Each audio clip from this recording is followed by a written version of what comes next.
Good morning on a Wednesday. I think Wednesday is the dreaded day in Bangalore to travel around because of the traffic relating to the data that, in fact, when I was traveling to ISC from Belandur, Outer Ring Road, I was thinking about the amount of cars around us and how the data actually that can be coming out from all the people sitting in all the cars, can we actually use it for improving our road situations and reducing the congestion on the road?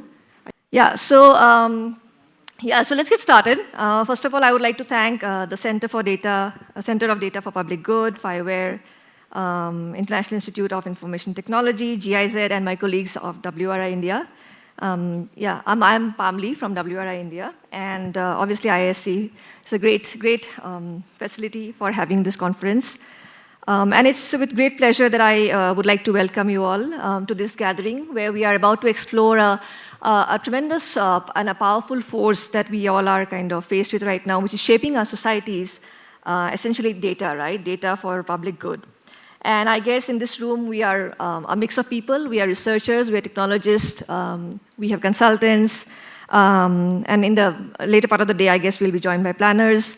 I guess in some way or the other, we are all being impacted by this movement that we are a part of, which is actually redefining the way we kind of look at problems and try to solve these problems in current day and solve real world problems. So I was just talking to someone in the morning that how when we were growing up, we considered data as something which sits out there in Excel sheets, right? You do some calculations and you need to come out with some outputs and that's it. But now data has become the center and forefront for a lot of the decision-making process, be it with respect to good governance systems, creating them with efficient healthcare systems, or for example, how to design smarter cities. So data is at the core, and data continues to be used to help solve some of these very critical challenges that we are faced with, be it on the society side, environmental side. But at the same time, we have to ensure that the way we are using data, it's inclusive in nature, and it's transparent and it's governed by good governance systems. I think that's very key when we talk about data. And as we talk about it, we are all aware of the fact that all this data that we are curating for solving these problems, these are huge volumes of data. So for example, be it, as I talked about, the data on traffic, or be it data on air quality, or be it data on health issues and electricity access. These are like huge volumes of data which is coming at the state level, at the central level, at the district level. And I guess in that context, it becomes very important for us to have these very robust infrastructures, which we call DPIs, digital public infrastructure, and digital platforms to be able to process that data and for us to be able to make sense out of the data. So while before handing it over to my colleague Abdul to kind of moderate the session, I would like to quickly kind of touch upon a few points, because these are also the things we'll be discussing through the day. I think in terms of infrastructure, in terms of creating this data for the public good, we need to take a few things in mind. First of all, ensuring the sustainability of what we are creating. Secondly, the interoperability nature of data sets. And thirdly, the accessibility. So going kind of one by one, and I think these are all topics which we will be discussing in the panel discussions. So when we talk about sustainability to a huge extent, when we are creating any form of infrastructure, I think the first thing that comes to mind is where do we get the funding to create that infrastructure, right? But very seldom we think about where do we get that funding to operate it and maintain it. And this is the case with not just physical infrastructure, but also with digital infrastructure. So while you see a lot of data platforms and DPIs out there, it becomes very difficult to ensure that these continue to be relevant in the longer term, unless and until we put those resources and efforts to sustain them in the long term. And it's not just about financing, it's also about do we have the right people who are out there to update this on a regular basis? Do we have the kind of support on the technology side? Financing technology are two important things. But also we have to ensure that these systems are transparent and accountable in the long run. So yeah, I think sustainability is something which will be discussed in the first session as well, because without ensuring sustainability, these platforms tend to become irrelevant in the long term and may not be able to serve that purpose of creating data for public good. The second part is interoperability, and I think this is something which will be discussed post the lunch. There are two sessions on this. So what is interoperability, right? So because they have the large access to large volumes of data, there are multiple platforms which are being created. be it on education side, healthcare side, agri side, or creating better cities. Now the question is, can these multiple platforms talk to each other, right? Because unless they're talking to each other, it's not the right efficient usage of resources or, for example, our time when it comes to solving problems. It may be possible that if these different platforms are talking to each other and communicating to each other, we might be able to find simpler solutions in a quicker manner. So how do we do this? We have to create these standards and protocols to ensure that interoperability becomes integrated at the design stage and not kind of looked at in the later stage. And yeah, so one very common, I was just looking up online that which are these examples to show failure due to lack of interoperability. Did come across a few, but like to highlight one very key one. So in one of the Southeast Asian countries, multiple platforms were created for the purpose of improving health planning. But because the fact that these platforms were not talking to each other, there was one platform which was curating data on insurance, one platform which had a lot of data and analysis on public health concerns. But at the end of the day, because they were not talking to each other, it led to further delays in decision making and worse healthcare planning than what it was before. So it becomes very, very important to ensure that these platforms talk to each other. And finally, last but not the least, while this is a room of experts, there are a lot of people beyond this room which are accessing some of these platforms and these infrastructures. While creating this, we need to think about how do we make these platforms accessible to people out there who are actually benefiting from the data on these platforms. So for example, if we go to a remotest rural part of India, can the person there with his own language access the data on this platform, which could be relevant for his or her decision making? Is the bandwidth, for example, allowing these infrastructures and platforms to be accessible in any part of the country? Or, for example, if people with disabilities are able to actually operate and use the data on these platforms. So I guess these are some of the things which need to be looked at in terms of designing the platform from the very beginning. And some of the examples which are generally quoted are the World Bank's data portals, where you can actually download data in any way that you want to and kind of analyze it and customize it based on your requirement. In fact, WRI India has been developing the Energy Access Explorer, where we are overlaying the different forms of energy data, health data, vulnerability data. And the idea is to help the decision makers at the bottom of the pyramid, be it government officials, be it CSR funders, in trying to take a decision that where is the maximum need for the funding, where is the maximum need for the intervention. Again, this is a platform which can be used by anyone. I mean, I'm not a GIS expert, but I have been using this platform myself. So I guess, yeah, these are the three things that I wanted to kind of highlight as we go into today's session on track 2, interoperability, sustainability, and accessibility, and ensuring security while we are making it accessible. So I'm pretty sure that we'll be diving deeper into these topics as we move forward. I think we have a great mix of experts. Many of us will be joining as we move forward. And yeah, without further ado, I would like to call upon my colleague, Abdul, to take it forward for the next session. I guess we have already started a bit late, so I'll hand over to you.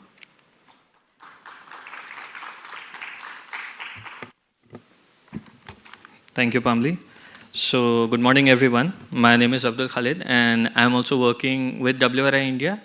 And I'm working alongside with Ms. Shikha Anand, who will be joining the platform on the dais. So, we are working on the Energy Access Explorer platform. So, today, I won't be speaking much about the platform because I already do have a colleague out here who is going to speak about it. But all in all, Pamli has already set the context pretty well, that we are going to talk about the sustainability of the DPGs and DPIs. There are multiple platforms which have been emerging in this ecosystem. Very recently, DPGs and DPIs have become a thing that everybody is trying to get on board on, and we would like to see that how we can sustain these platforms, because the work that is going on and that we are trying to achieve, the goals that we are trying to achieve are quite noble, right? But it makes no sense if there is no sustainability aspect of it. The whole thing needs to be sustainable. That's why we are going to discuss much on it. I won't take much time because we have a lot of panelists for this particular session. So I'll start off by calling upon the spotlight. For the spotlight sessions, I'll call our panelists one by one. So I would like to call upon Mr. Abhishek Nair from DALGO, who is a senior product manager, and I would like to ask him to give his presentation. Thank you so much.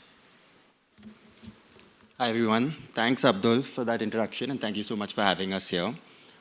Excited for the conversation that will follow, and even now to tell you more about what we've been working on over the past 2 years with DALGO. Before I speak about DALGO, I thought it would be useful to understand the context and ethos within which the platform was developed. DALGO is an initiative by Project Tech for Dev. So to just tell you a little bit about Project Tech for Dev,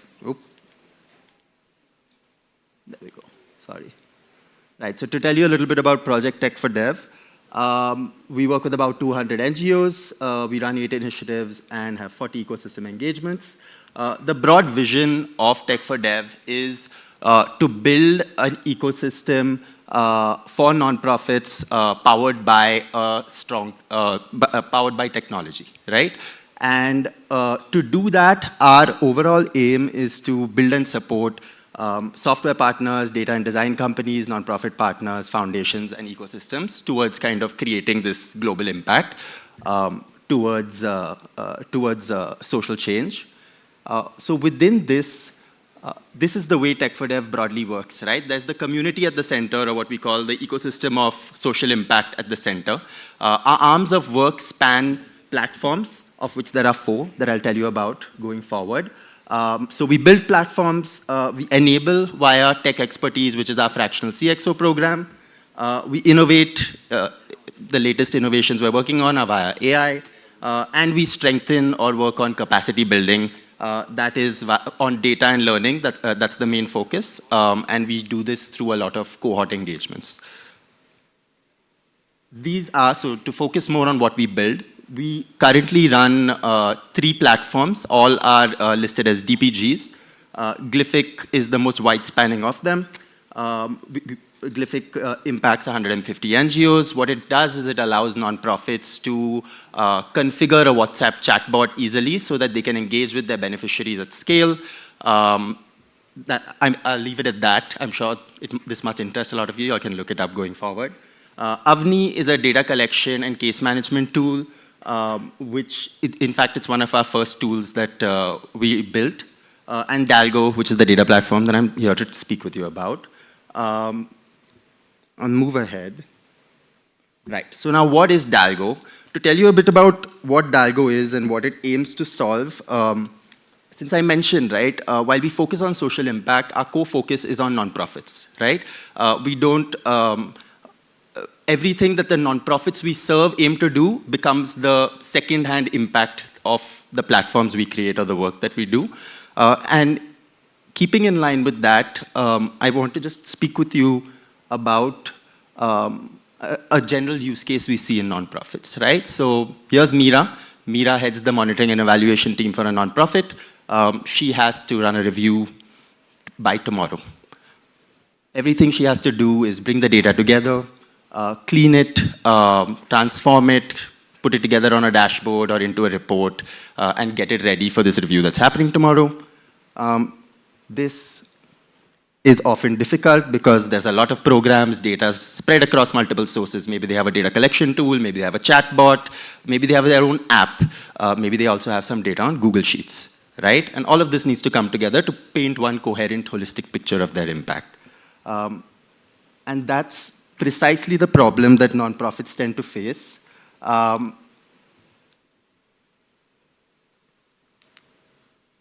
Broadly, this is the idea, which is that nonprofits spend a lot of time managing their data and very little time learning from it. Why is that the case? It's because, like I said, the data is spread across multiple locations, and it takes a lot of time and manual effort to put it together, as a result of which you are unable to take decisions, as a result of which everyone is not able to access the data. If it takes you 2 weeks to put data together, then it's likely that only maybe your funders and your top-level management are seeing the data and informing themselves by it, right? And so what DALGO does is brings all of the data into one place.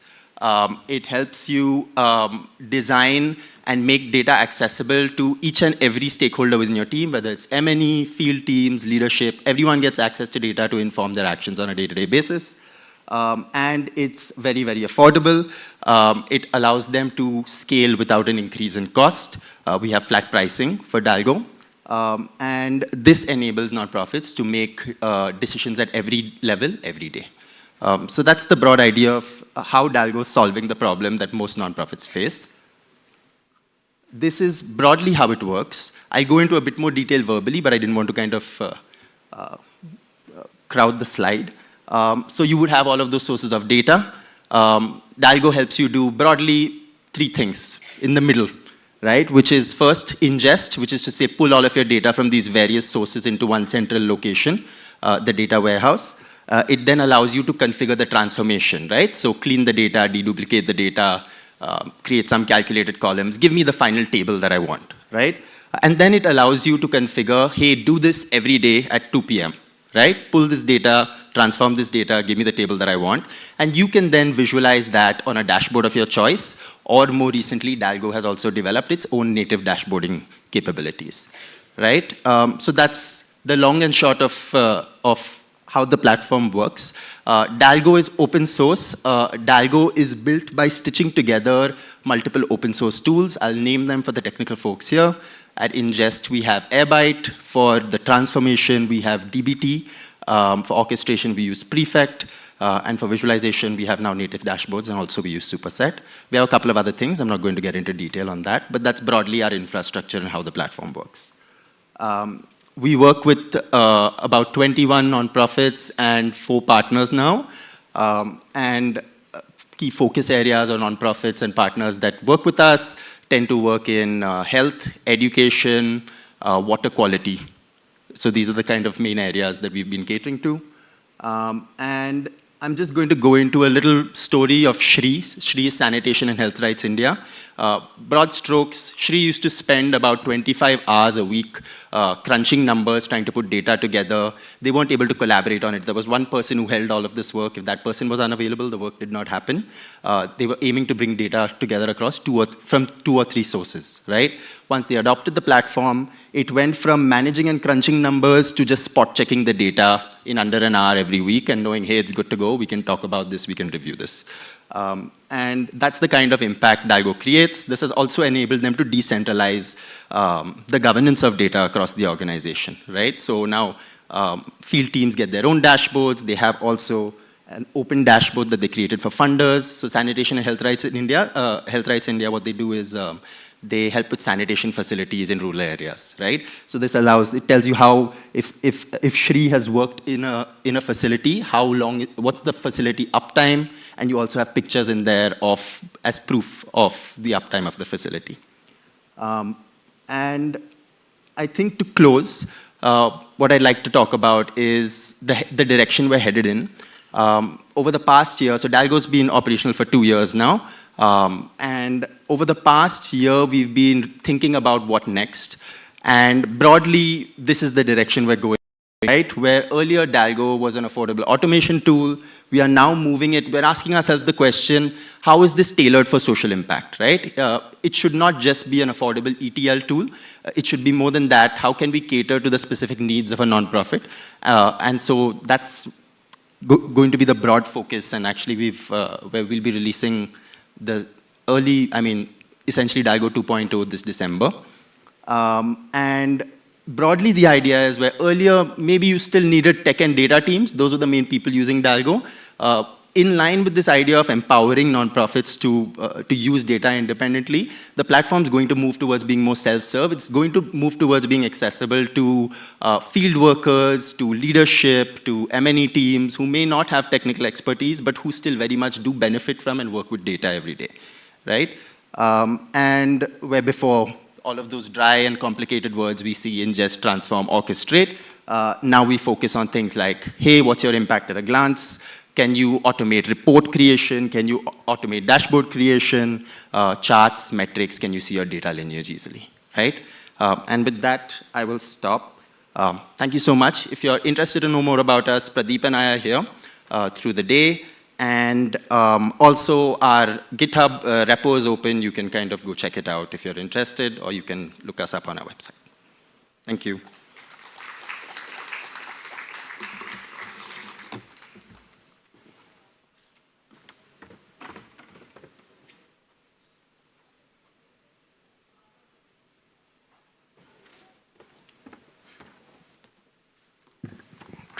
Thanks, Abhishek. That was a great presentation. Working in the data analytics part of it, I can understand that how much time consuming it can be to even make the data set understandable when even though you're working on it time and time again.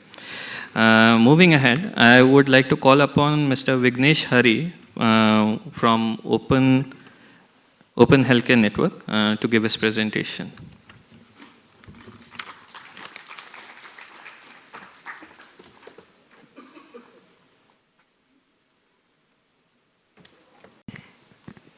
Hey, I'm Vignesh. I'm coming from Open Healthcare Network, and we're a sort of organization that have been working for like around 6 years now. We started as a COVID response project. We were initially into capacity management, and then we sort of went from there to an EMR, a full-blown hospital management system. So I'll just give you a quick brief on what we are doing currently, and how that sort of relates to data and how it sort of creates visibility into what an EMR is doing. Okay.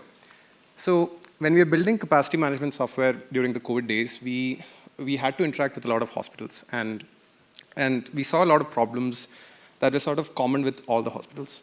One of them where everyone was sort of built for billing. No one was built for data collection. All the hospitals, they just wanted to get more insights on billing, but not really on data. And almost all of them were running very old, like Windows 98, Windows XP kind of software, and none of them were upgraded. They just wanted to work, they don't want anything else. And as you see, most of them were ERPs converted to be used for healthcare. And the other point that was mentioned, interoperability. None of the hospitals spoke with each other. Everyone just created silos of data that is just sitting there. Nothing was interoperable. And we wanted to sort of build a solution that was sort of solving all these problems. And we created this tool called CARE. And initially, we were also sort of biased. We were also not following any standards because we also just wanted to get it done.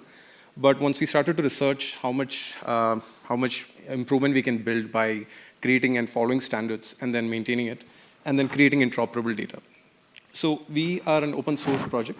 We use something called FHIR underneath for storing healthcare data. FHIR stands for Fast Healthcare Interoperable Resources. And we sort of do research on AI stuff as well, trying to get more sense of the healthcare data.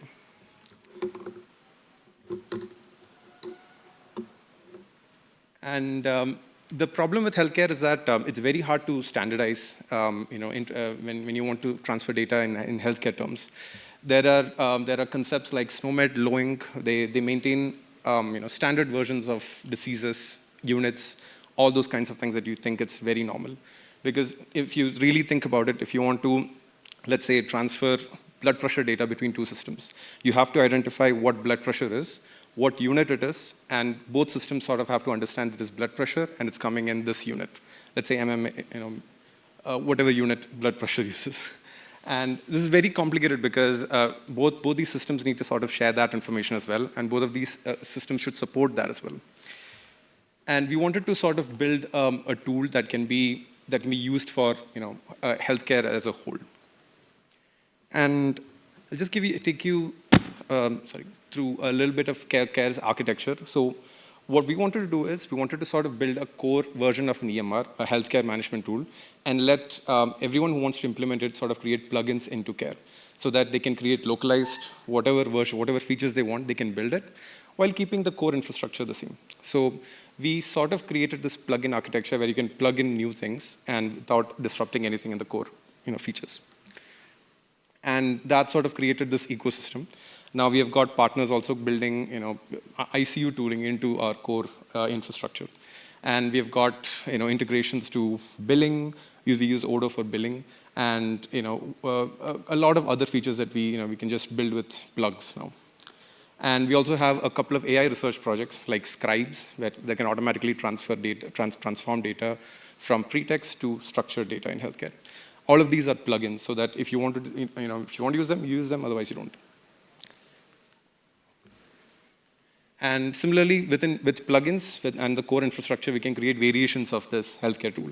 So we have one for tele-ICUs, we have one for palliative, and we have one for even veterinary clinics.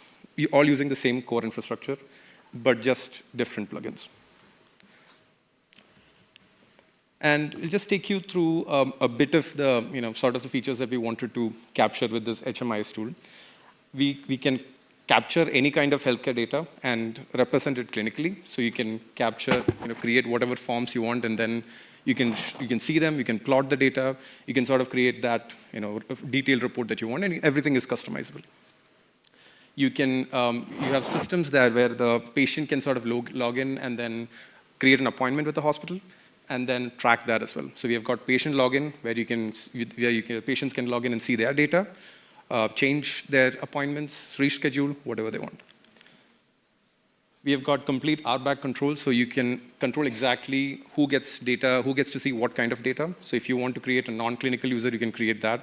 So if there are multiple layers to your hospital, you can just create whatever RBAC control you want. RBAC stands for role-based access control. And we also have lab management systems. So if you can track specimens, you can see where they ended up. You can create diagnostic reports. You can create all that. And inventory management. So the inventory management means you can dispense medication, keep track of where everything is, move everything in between. And we store all these data in interoperable formats. We use FHIR for all this data. We also have billing. So if you want, you can bill patients. You can create invoices. You can maintain an account for a patient. And you can just sort of track their overall billing. Patient login we covered. You can create reports, even drawings. So this is also a feature that's a plugin where you can sort of create drawings within the EMR and share them with the patient if needed. And again, this comes back to the data point that we were mentioning. So we have dashboards. We integrate with Metabase. And there's a public dashboard, by the way. So you can actually log into our dashboards and then actually see this data. This data comes from our palliative deployment, where this is the entire data for Kerala. Right now, around 3 lakh patients have been registered. And you can view the data at any level. You can maybe go to one of the districts, maybe one of the ward, and see what's happening there. How many patients were admitted today? How many patients were visited today? What kind of diseases they have? And all the data that you might want. And the people who are actually running this, this operation have much more in-depth data and much more analytics into this.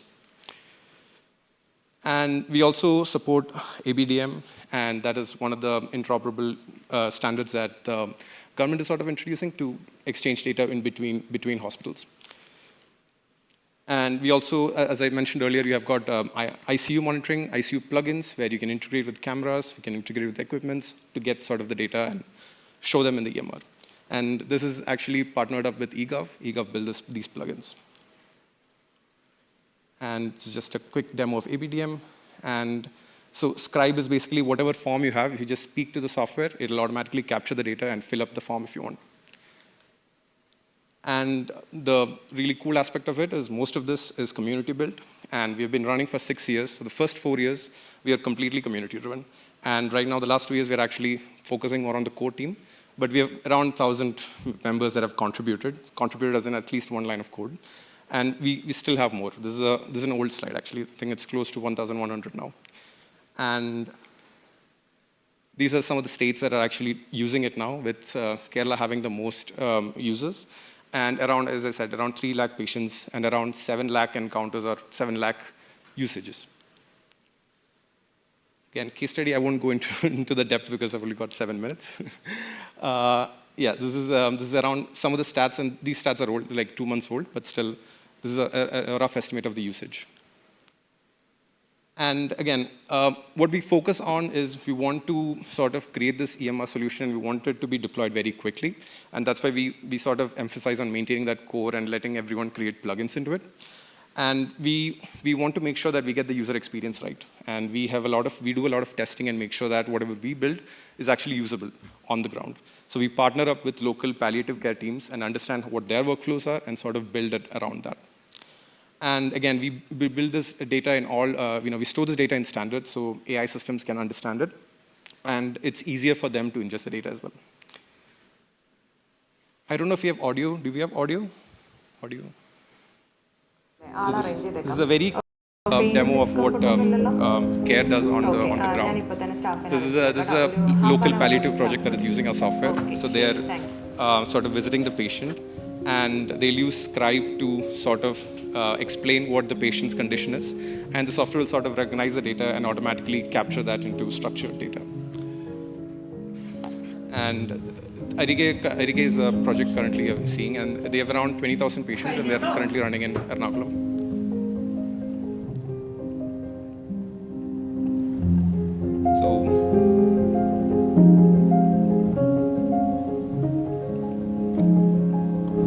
Augustin's wound ഏകദേശം ഉണങ്ങി വരുന്നുണ്ട്. BP 120/70, saturation 98, pulse 82, respiratory rate 14. നേരത്തെ പോലെ മൂത്രമൊഴിക്കുന്നിടത്ത് ഇപ്പോൾ വേദനയില്ല, വേദന ബെറ്ററാണ്. പിന്നെ sir പറഞ്ഞ ഗുളിക കഴിക്കുന്നുണ്ട്. പേഷ്യൻ്റ് നേരത്തെക്കാളും ഉറക്കം കിട്ടുന്നുണ്ട്. രാത്രിയിലൊന്നും വലിയ ബുദ്ധിമുട്ടുകളൊന്നും ഇപ്പോൾ ഇല്ല. പേഷ്യൻ്റ് നേരത്തെക്കാളും ഓക്കെയാണ്. So now it will automatically capture structured data from this and create notes from this and automatically store the data.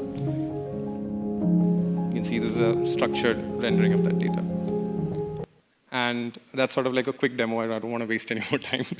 But you can visit us in our GitHub repo and our webpage there. Yeah, thank you.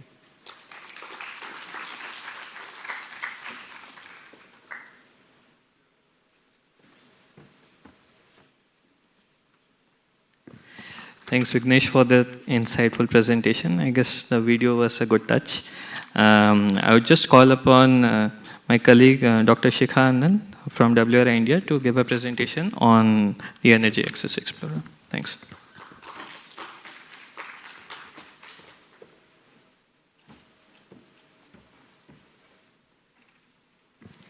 Thanks, Abdul. Okay, we have the presentation and... Okay. Yeah, very good morning, everyone.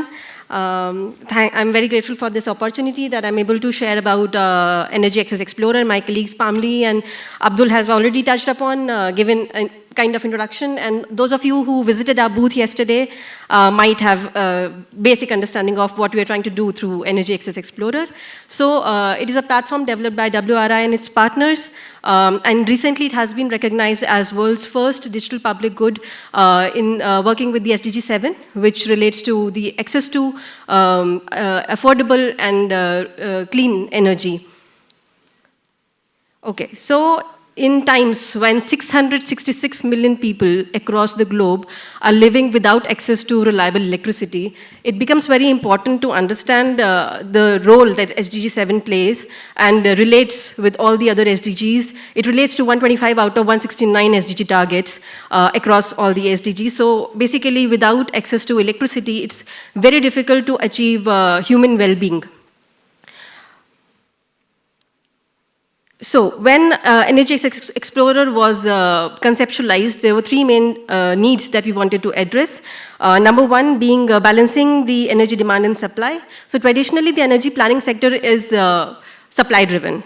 So the bottom-up approach of actually the demand is left in the background, so it's difficult to actually make provision of electricity supply to the people who are actually living in remote locations, in inaccessible areas. So what we try to do using EA, we try to bring in the data sets from energy supply and demand on a common platform so that the granular data from both the sides can be used to ensure that energy solutions are viable not only for the service providers, but also for the end users alike. Which would include households, businesses, or critical institutions such as schools or healthcare institutions. Number two, being bridging the technical capacity gap for data users. So many of our key stakeholders, which include planning agencies, clean energy enterprises, development finance institutions or development practitioners from different sectors such as health, education, agriculture, other livelihood sectors, they lack the GIS expertise and programming skills. So through EAE, we eliminate this barrier by providing a user-friendly interactive platform that enables high-resolution geospatial analysis for identifying the priority areas for energy interventions. And number three, we wanted to reduce the cost and increase the accessibility for the data providers. So the key data providers come from central ministries, line ministries such as from health, energy, or livelihood sectors. So and the development agencies. So they often lack the resources to for complex software engineering and data management. So EAE as an open source online platform with no licensing cost provides a scalable, cost-effective information system that enables the data providers to efficiently share and manage data while maintaining necessary data access controls. Coming to the functionality of the platform, it is an open source interactive geospatial online platform. You can Google Energy Access Explorer and you'll be able to access it, see all the data sets, all the geographies that EAE is present in. And it provides the users the provision to do high resolution prioritization exercise for energy access interventions. It assists in effective data management and data governance. And also, the temporal data sets over a number of years can be used to track changes over time as well. And the platform also promotes equity-driven, data-informed, integrated, inclusive planning and local ownership. Coming to the use cases, I would just touch upon several use cases from India itself, and I'll just talk about the objectives because we can always go in depth. You can visit the booth and or maybe get in touch with Abdul or me after the session and we can discuss in detail if required. So number one, I would like to start with how we helped in case of Jharkhand. We worked with the Jharkhand Renewable Energy Development Agency when they wanted to solarize the primary health centers. Through the platform, we helped them prioritize the PHCs, which would make the highest impact to solarize in the first phase. Then there is another work that we did in Girdi block, again from Jharkhand, where they are developing a Girdi as a solar city. So they were putting up solar street lights. So through the platform, we prioritized the streets which should be solarized first. Then another example from Jharmundi block, again from Jharkhand, where we worked with Jharkhand State Livelihood Promotion Society, where under a scheme they were distributing solar surface water pumps to the villages. So using our GIS capabilities, we helped them in identifying the villages which had high surface water potential, and then they used that information to distribute those solar irrigation pumps. Another example is from Assam, where under the CM Fellowship Scheme, we helped the State Science and Technology Department in identifying top around 100 villages which can be developed as climate resilient villages. And there was a number of data sets which were used and the criteria that went into the platform, and then we gave them that list. And then another one, again from Assam, is from Nalbari district, where we worked with the district administration, and they wanted to solarize the schools, which act not only as educational facilities, but also as polling booths and as flood relief shelters in flood season. So this also our platform Energy Access Explorer to give them a list of prioritized schools for doing the solarization activity. Yes, apart from this, the other use cases in other geographies, such as in case of Africa and other Asian country, Nepal that we have, are where it can be used as market intelligence tool, where the clean energy enterprises can use platform for platform data on demographics and socioeconomic status to see the purchasing power of the consumers.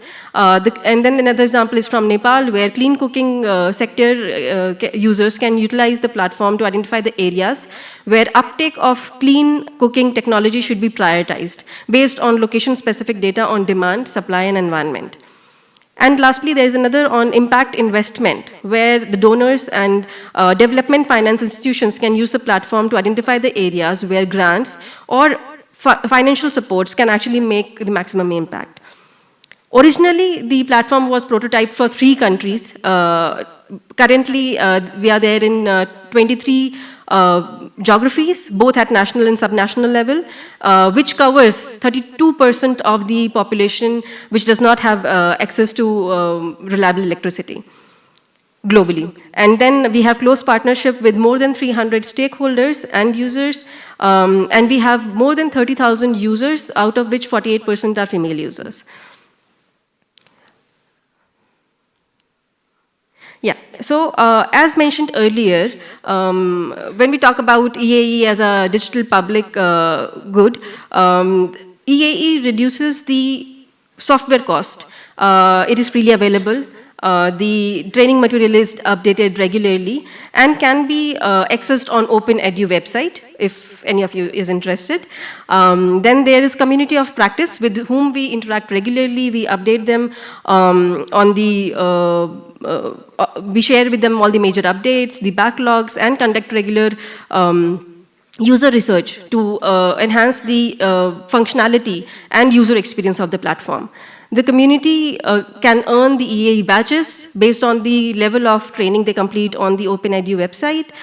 We also have integrated outputs from models such as OnSet, OnStove, RAMP in some of the EAE geographies. And through our regular energy modeling platform and working group meetings and also online trainings, we continuously build the capacity of the users. So this is about the platform and our combined, like our final vision of platform is to provide geospatial data and technology to enable a future where people and institutions have access to modern, reliable, and affordable energy services, driving equitable development. And through our experience, we have understood that alone we can do so little, and together we can achieve so much more. If you want to know more about the platform, you can scan the QR code. It will take you to the platform's website, and you can read about the different blogs or different work that we have done across Sub-Saharan Africa and Asian regions that we are available in, and or you can write to us to know more about us. Thank you.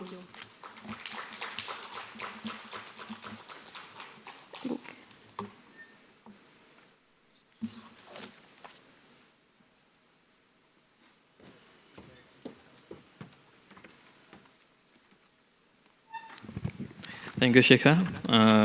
We are already running, I guess, 15 minutes late. So I will quickly call upon all the participants, all the panelists to the dais so that we can sit together and start the panel discussion. So first of all, I'd like to call upon Ms. Suna Akbayir, CEO, entrepreneur, innovation strategist, and linked to 5-year Beyond Barcode and Artech. Next, I would like to call upon Mr. Ekant Tyagi, who is the country engagement partner for COSS.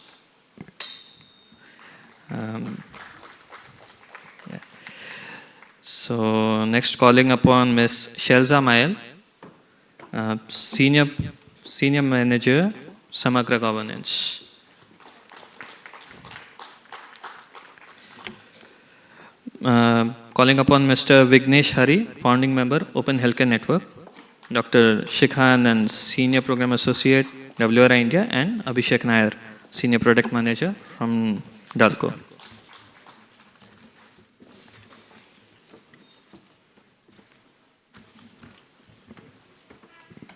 Thanks.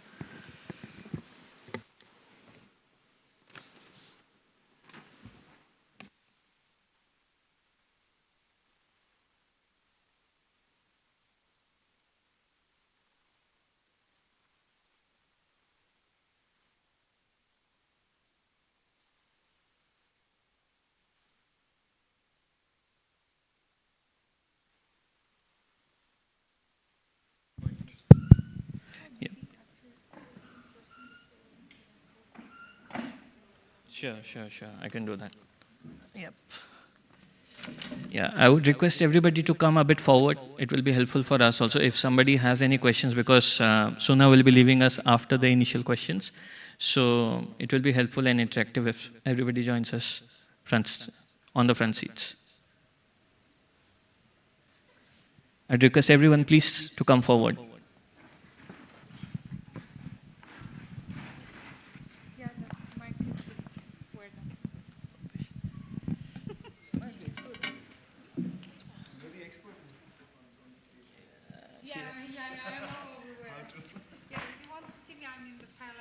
Of the other powers. The whole panel discussion is about her. Whole panel discussion. It's about her.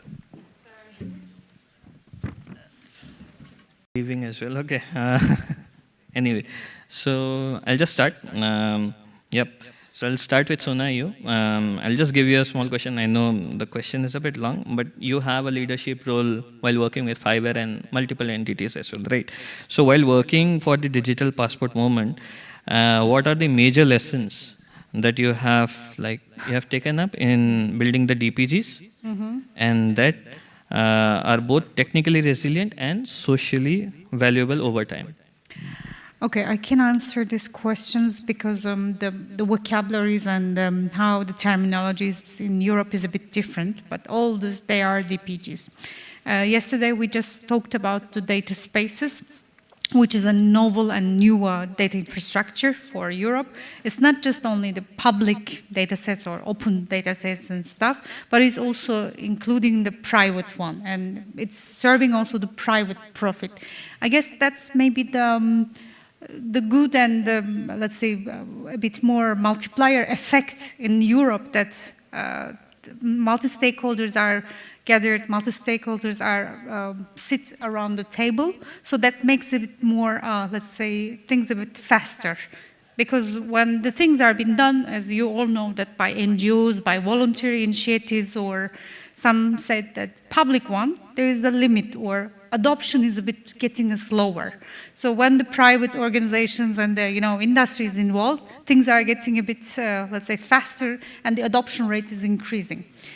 And that's the main advantage that we are having in Europe. That also, I don't know, I mean, since we do in RegTech, the regulation is also making things a bit faster and adoptable, faster adoptable. So I guess in the European context, I can say that organizations such as Fireware, who is promoting open source technologies and open source, let's say, public, let's say, open common public goods, can be a bit more balanced and can be more, let's say, faster than the rest of the world. Because I'm also part of the UN initiatives, UN-related, CPTGs and stuff. I also have the opportunity to compare those two ones, so that I think the Europe has this kind of a strength.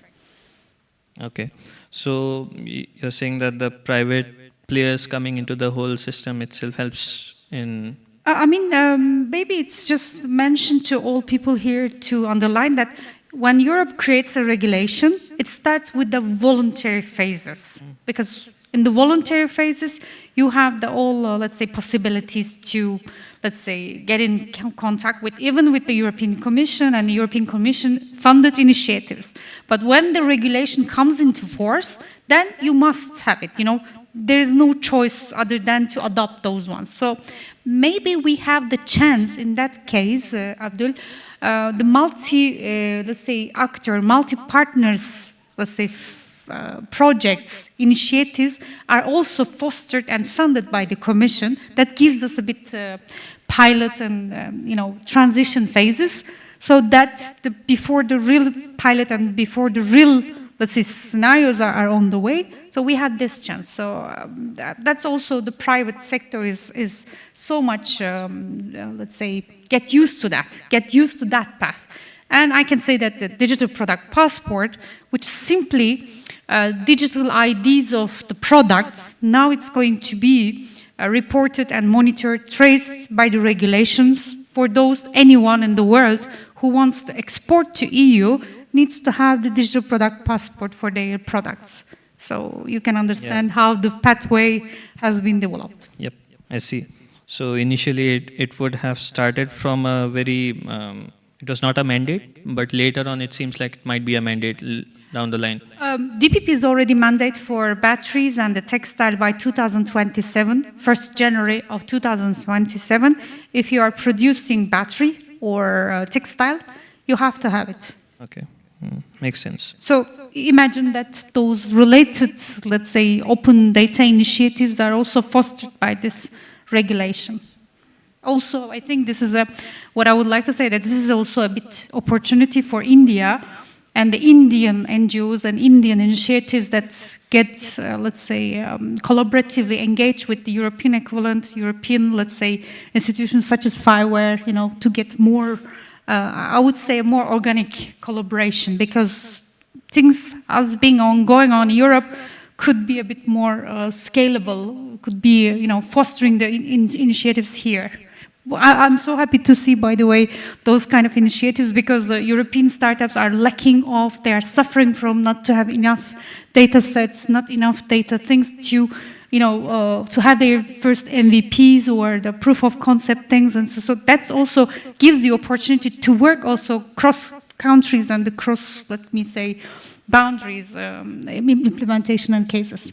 Sorry that I'm taking too much space because I need to go. No, it's fine. It's fine. It's good that you have already spoken about your product itself, that how it has turned like phases. Like I feel that it had its phases, but now it's going more towards the mandate down the line. Because we had a conversation apart from what we are having right now. I do feel that India is also in line with it. Probably down the line we will have to take it up as a mandate, and particularly for the other products also which have been right now featured, and we are going to talk about the other stuff. So if things are placed into a particular framework, and if they make sense for the whole ecosystem to take it up, probably it might become a mandate to adhere to those. Okay. I take from here, there are the two aspects. One thing is that Europe and India is about to take the free trade agreement phases. I think it's going to happen before the year ends, hopefully. When these things happens, I also studied a bit, I'm sorry for lack of the deep knowledge, but India has its own sustainability regulations, its own GDPR, its own, let's say, material resources management related directives and regulations. These needs to be compliant with the EU equivalent. So the current regulations will be updated into European extent. It's not European, but what I would say that Europe is also in alignment with the global initiatives. So Indian, let's say, exporters, Indian manufacturers immediately need to comply with the European regulations to be able to still be operating. And the free trade agreement will boost everyone, will change everyone's daily, let's say, operation, from not only manufacturing, from your, let's say, purchasing raw material acquisitions or your, I don't know, bill of materials, everything will be changed, will be updated. I think India, such as an agile economy, such as an agile society, has the means to also to bring this, let me say, to implementation. And there are, in the light of digital product passport, there are of course phases, like 27 is the basic one, that you need to have the origin of the products and the small ESG, let me say, basic ESG indicators you need to put in your product. When you export a T-shirt, you need to know that this T-shirt, let's say cottons, is organic or not. It's coming from where and who worked for it and how many energy, water you consumed it. This is a basic one by 2027. From the WR perspective, I think 2030, where this starts, Europe also wants to create, let's say, worldwide indexing, worldwide criteria in the calculation of the ESGs, so that it can be spill over the world.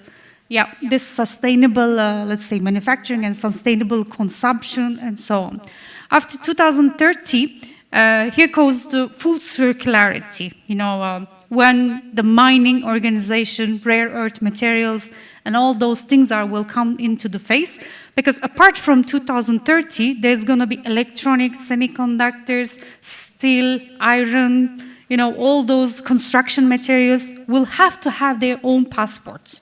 So what I'm talking right now is quite a much Indian economy, quite a much Indian, let's say, resources. So maybe it's just, I'm just closing my words that here is the very much trade-off for the whole participants here, that you have just 2 years ahead of you to prepare to this transition and to be ready, and also get the skim of the market. If you are already ready, you will be the one that the European companies and European, let's say, organizations needs to acquire from you, needs to purchase from you, and so on. So if they are already on that way, they will be getting their own benefits very quickly.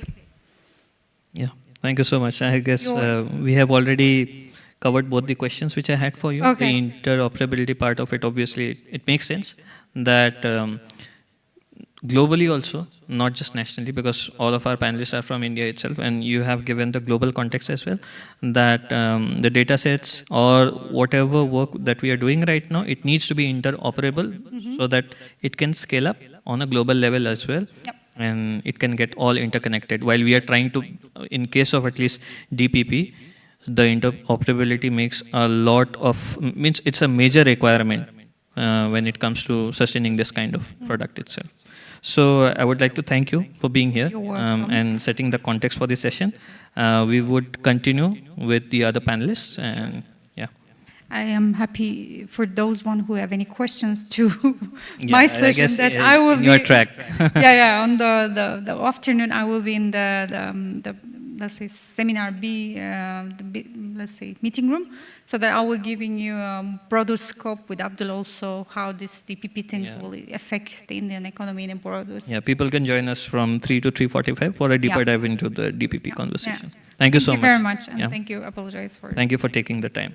Yep.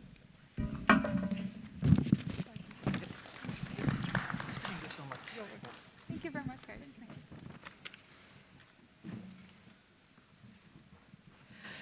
So yeah, we will just continue. Thank you again. Yep.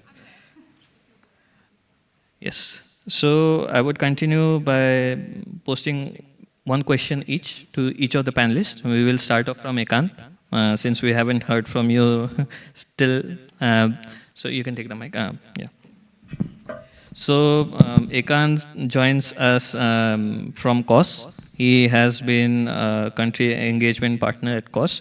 So if you would like to briefly introduce yourself, it will be better so that we can go ahead with the question. Thanks, Abdul. Hi, I am Ekant, and I work for this organization which is called Center for Open Societal Systems. COSS is part of IIIT Bangalore, which I know is one of the partner institutions for today's session. By profession, I used to be a consultant for a long period of time, so I'm actually quite excited to be here because a lot of you have been doing DPGs and DPIs longer than probably I thought about it. I'm a fairly new entrant. It's very interesting to be here. And in COSS, what we're trying to do is work with multiple countries across the world, help them understand why the DPI approach to government transformation, to large-scale societal thinking, is probably a easier, nicer, more sovereign approach towards transformation. How can citizens, how can governments, how can private sector come into play? In fact, almost like setting up a stage so that everybody can come in and perform, because we're in an auditorium right now. And that's essentially what COSS is trying to do. Look at some of the digital public goods, some of the existing solutions that we have, and help countries architect their transformation in the DPI approach. And I'll talk a little bit more about it as we move forward. Yeah, so COSS is already known for supporting open source communities, right? So what are the strategies that can reliably, like what you have found, like working with them right till now, that what are the strategies that can reliably ensure community stewardship that sustains DPIs after the project funding has ended? So, thanks, Abdul. I don't know how many people contribute to open source here. I know there are some students. Do people contribute to open source? Yes, no? Yes? Good. So there is some incentive already that exists to contribute to open source solutions, right? That goes to the heart, essentially, of how DPGs are. I'm a recent father. My kids are 6 months old. So stewardship becomes quite important. I've been thinking quite a lot about it in the last few weeks and months. And I think what I've so far observed, honestly, there is no one clear answer. How do you solve for stewardship in an ecosystem like this? What we've observed in COSS is that there are maybe 3 parts to the whole question. There is the institutional stewardship. So where is the DPG housed? Where is the DPG going to continue? How will it go on over a period of time? What's the second part is on community stewardship. So how do you involve the community? How do we bring them into the ecosystem? How do you keep engaging with them? And the third part, obviously, is the one that all of us love to talk about and none of us have answers, is the fiscal and the financial sustainability. And if you look around yourself, I think different patterns are emerging and different models are already there. I would have loved to hear from Gautam. I know he was supposed to be here from eGov. But if you look at MOSIP, for example, which powers Aadhaar, they've got an open standard modular architecture. They look at it, they're housed in IIIT Bangalore, which is an academic institution from a long-term standpoint. And the way they're looking at their own financial sustainability is that they're thinking of how can country implementations fund themselves. So the DPG of MOSIP is still, to a large extent, supported by grant money. Similarly, if you look at, outside of India, you look at DHIS, housed in the University of Oslo, has a network of practitioners. I think they have a regional chapter, they have a global chapter, they have a core team, quite similar to, I think, what Vignesh, you were trying to talk about. And they also have started moving a little bit towards how the implementation of the DHIS should become a budget line item in the countries themselves. I think closer home from us, Sunbird is one of the products that COSS currently understands and owns. For people who would have understood education, you might have seen something called Diksha. It was one of the largest implementations of DPI in India, other than Aadhaar, UPI, and ONDC, of course. And Sunbird essentially also started out in not-for-profit, which is Ekstep, and now it's been moved to IIIT Bangalore as the custodian. And what we've seen in Sunbird as well is that as the community grew over a period of time, the core focus was during the time when Diksha and NCRT and the teacher training and now Karma Yogi Bharat, examples of adoption, invigorate that entire ecosystem. So I think the patterns that I see emerging, honestly, are you've got to keep adoption at core, make sure that there is enough usage of the product.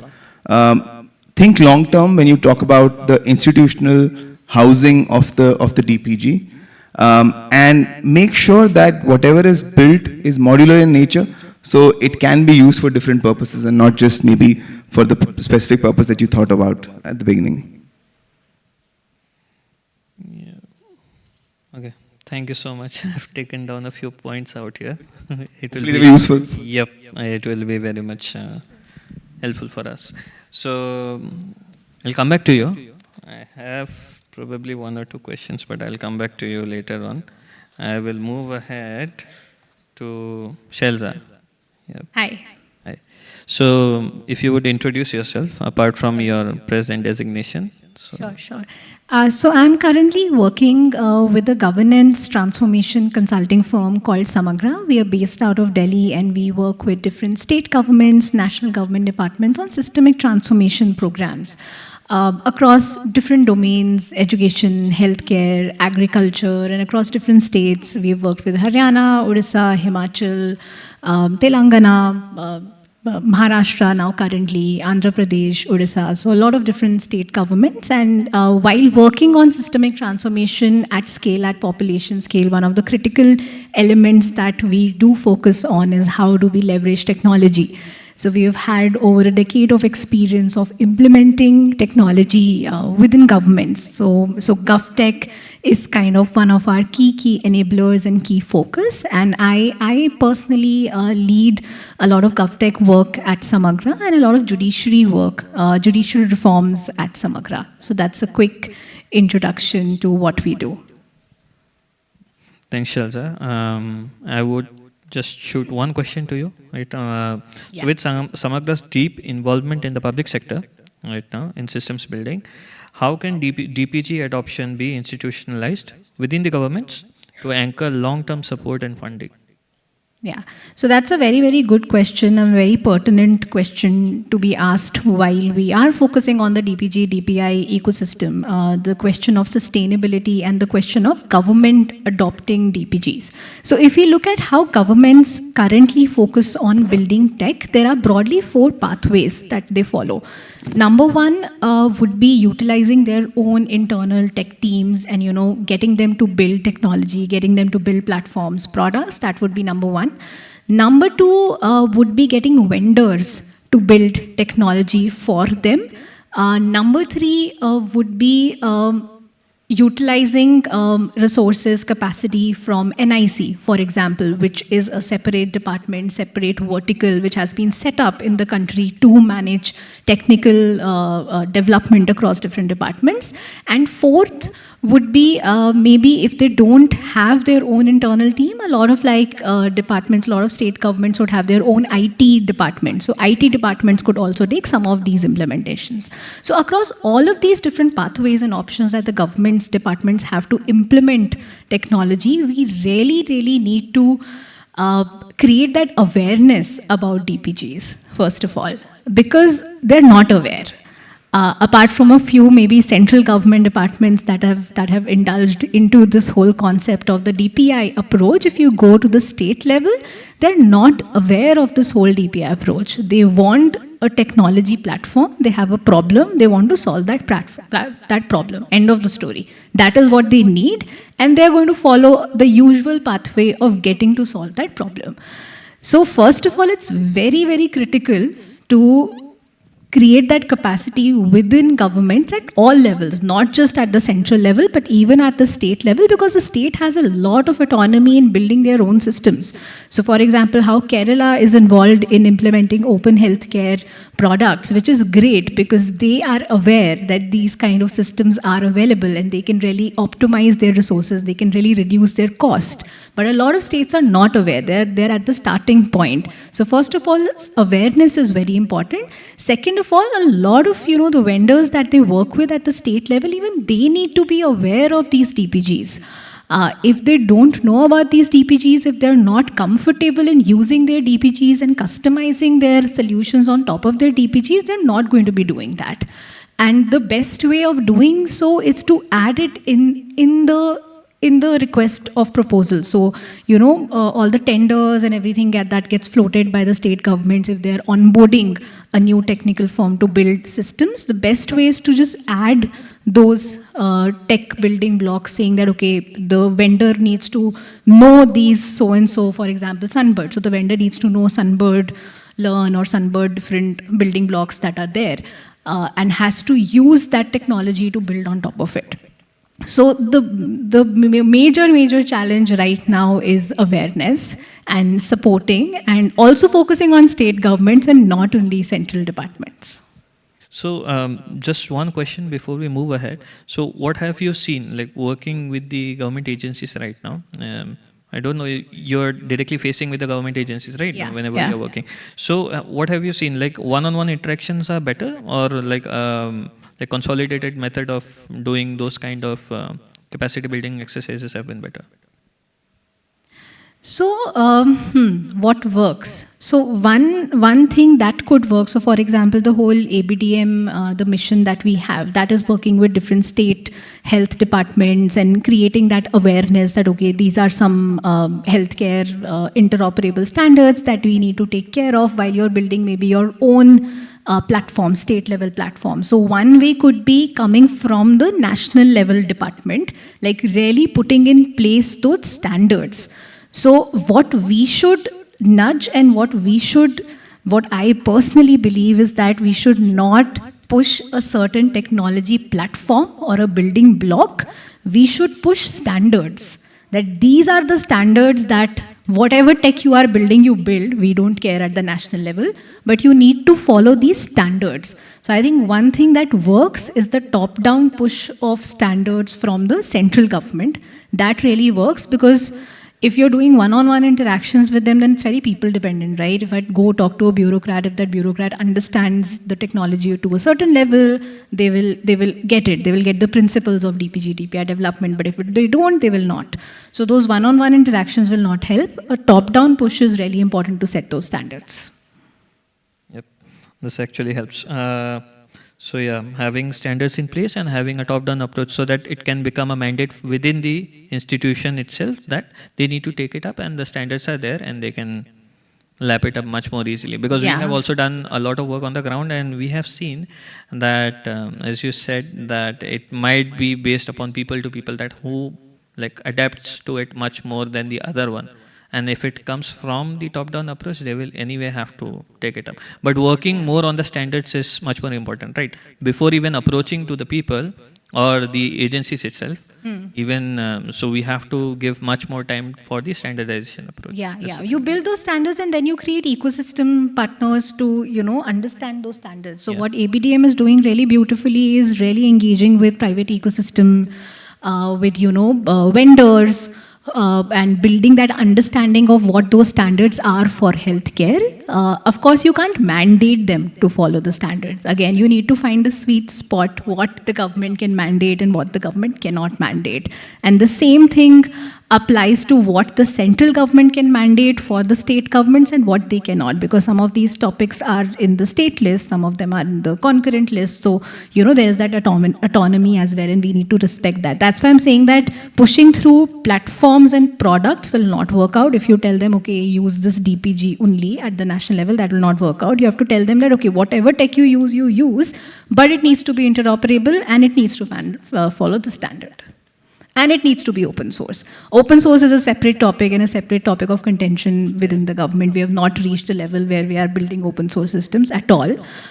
Everything is closed source, nothing is open source. So even though we say we are building DPGs are technically need to be open source, but they are not. But we claim we are building DPGs. So there's a lot of just sort of using certain terminologies without understanding what those terminologies mean. Again, all this personal opinion. So yeah. Yeah, but yeah, it makes sense. There are a lot of things under the hood which needs to be understood. But since we are conforming to the DPG aspects, which has a few checklists, so we conform to the DPG thing. Yep. Thank you so much. I'll move ahead to Vignesh. Vignesh has already done a presentation on his open healthcare network and the CARE app or the API which they have. But yeah, if you would like to introduce yourself in a very brief manner before we begin again. Yeah, sure. Hey everyone, I'm Vignesh and I'm part of Open Healthcare Network. We're a small organization trying to build HMIS EMR tools. We've been doing it for about 6 years now. Yep, quick introduction. Okay, thank you so much. So while working in the healthcare DPGs, so probably you might have already faced some unique challenges with which in regards to interoperability and trusts, right? So what are the concrete steps that can be that can ensure the sustainability while maintaining data security at the same time, which can bring in the public trust in this particular type of DPG? Yeah. Understood. My answers might be a little bit biased because I come from core engineering. So my answers will have an engineering aspect to it. When you talked about interoperability, because we work with healthcare tools, we are uniquely positioned because healthcare interoperability has been a question for far longer than even engineering is. Before the internet, we can say. I think there's an organization called HL7, which was, I think, 1980s it was started. They maintain FHIR, which is a standard for healthcare right now.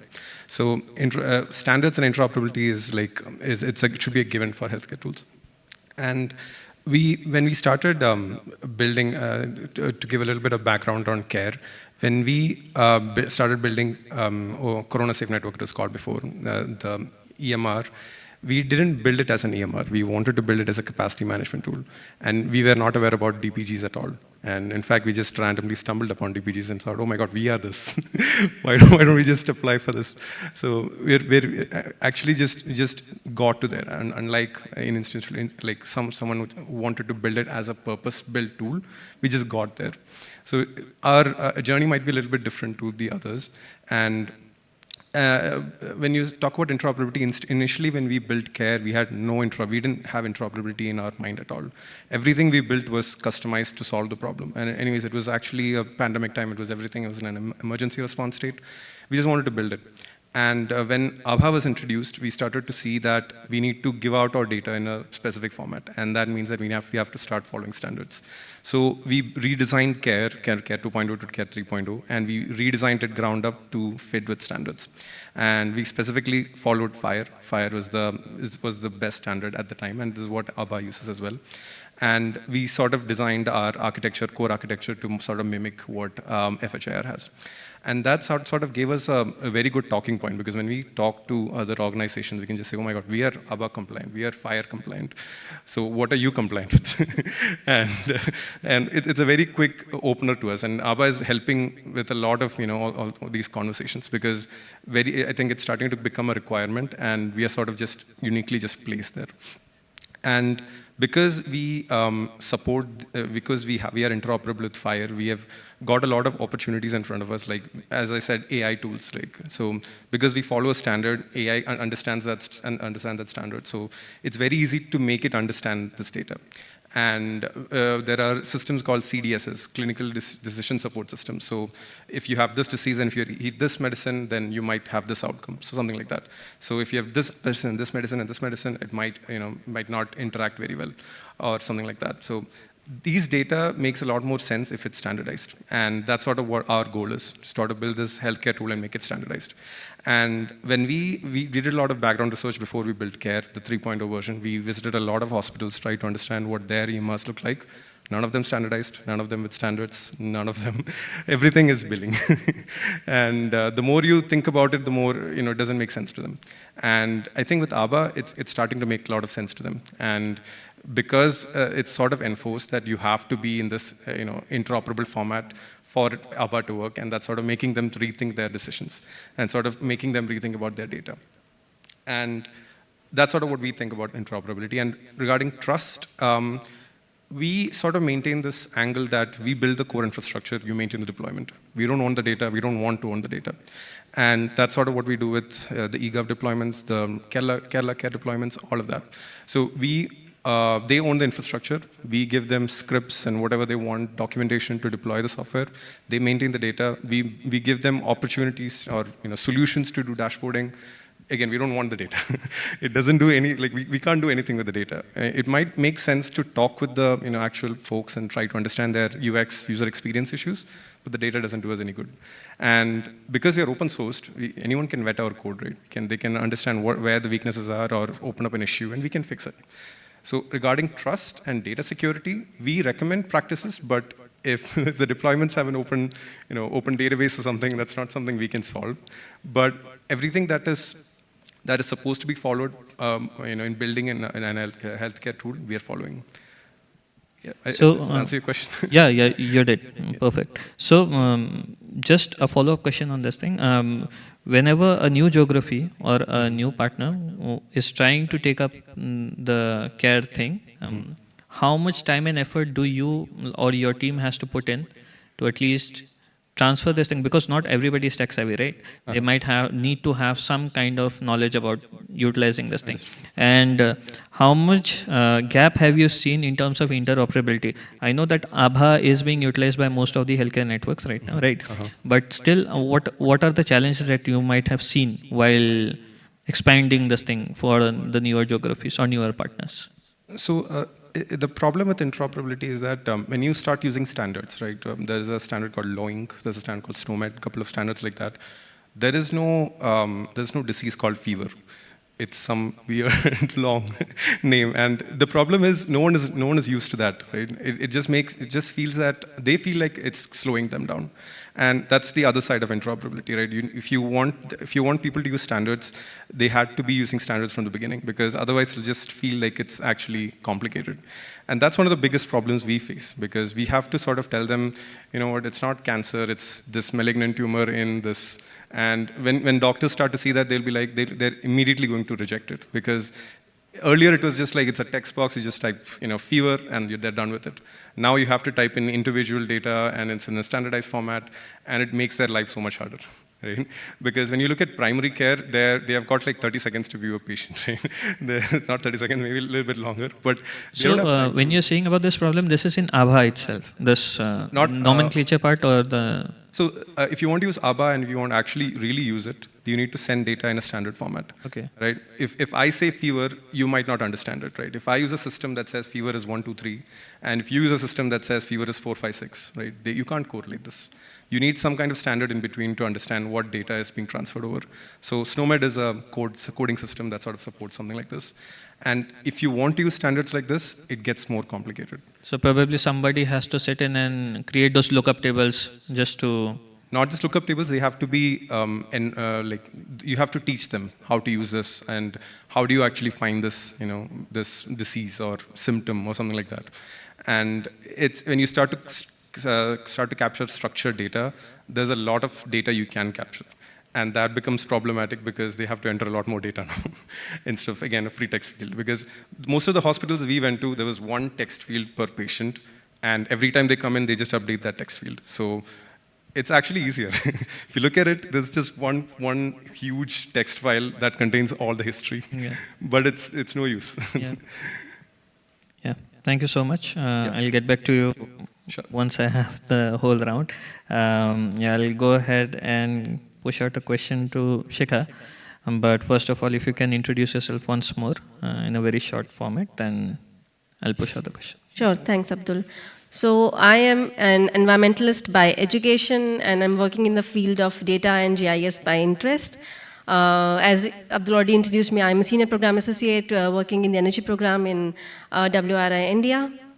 Yeah. Yep. Thanks.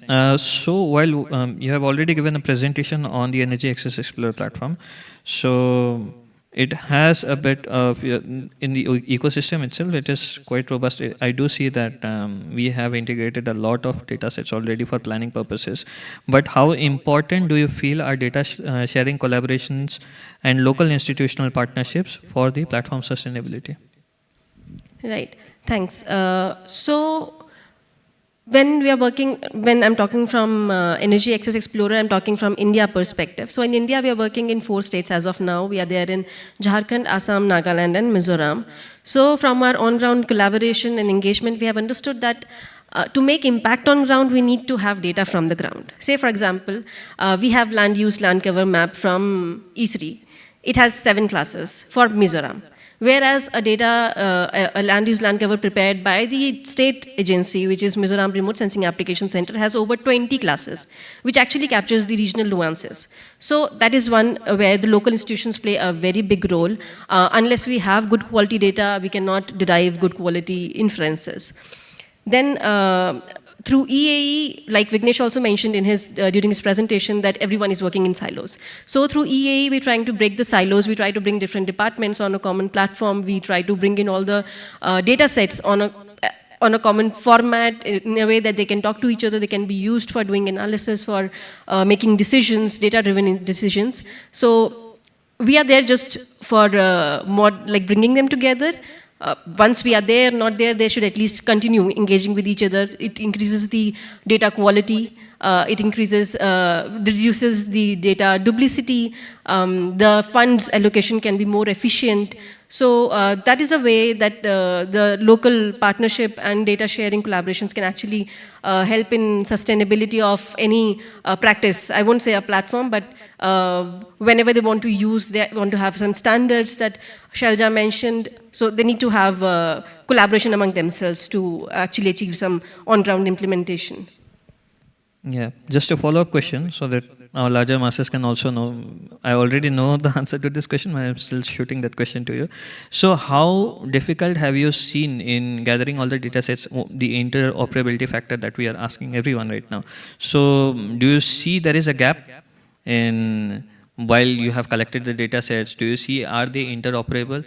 Can anyone bring all the data sets together into a single platform so that, because there is a geospatial nature to our platform, right? So it's not just tabular data set. So have you seen any kind of gaps, or what are the major gaps that you might have seen while collecting the data sets for your platform? Yeah, sure. There's a lot of challenges.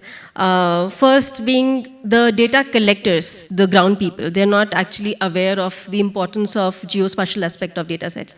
They collect, for example, I'll just take a very basic example of location of hydropower plants. So in GIS, if you change value from 98 point something degrees to 93, it makes a huge difference. You might go outside the country. So that kind of issues we have faced when, the data collectors, basically, they are not aware of the importance of what a single digit might make. Then talking about the interoperability or how the data can talk to each other, they don't talk to each other at all, especially because the formats are different. Different departments, even if they are collecting similar kind of data sets. Say, for example, economics and statistics department is collating data from agriculture, from forest and climate change, from all the departments in the state. They do not have a common format that all the departments might follow, and then they can actually bring it together on a common platform. So we actually have to work hard to actually make them talk to each other. Yeah. Thank you so much. I will continue and I'll move forward to Abhishek. Abhishek, if you can give a small introduction about yourself once more. Yeah. Sure. Hi everyone, my name is Abhishek Nair. I'm the product manager at DALGO. DALGO is, like you saw, a data platform for nonprofits. We've been operational for the past 2 years. It's an initiative by Project Tech for Dev, which has been working in social impact since 2018. Yeah. Yep, thanks. So I'll shoot one question to you as well.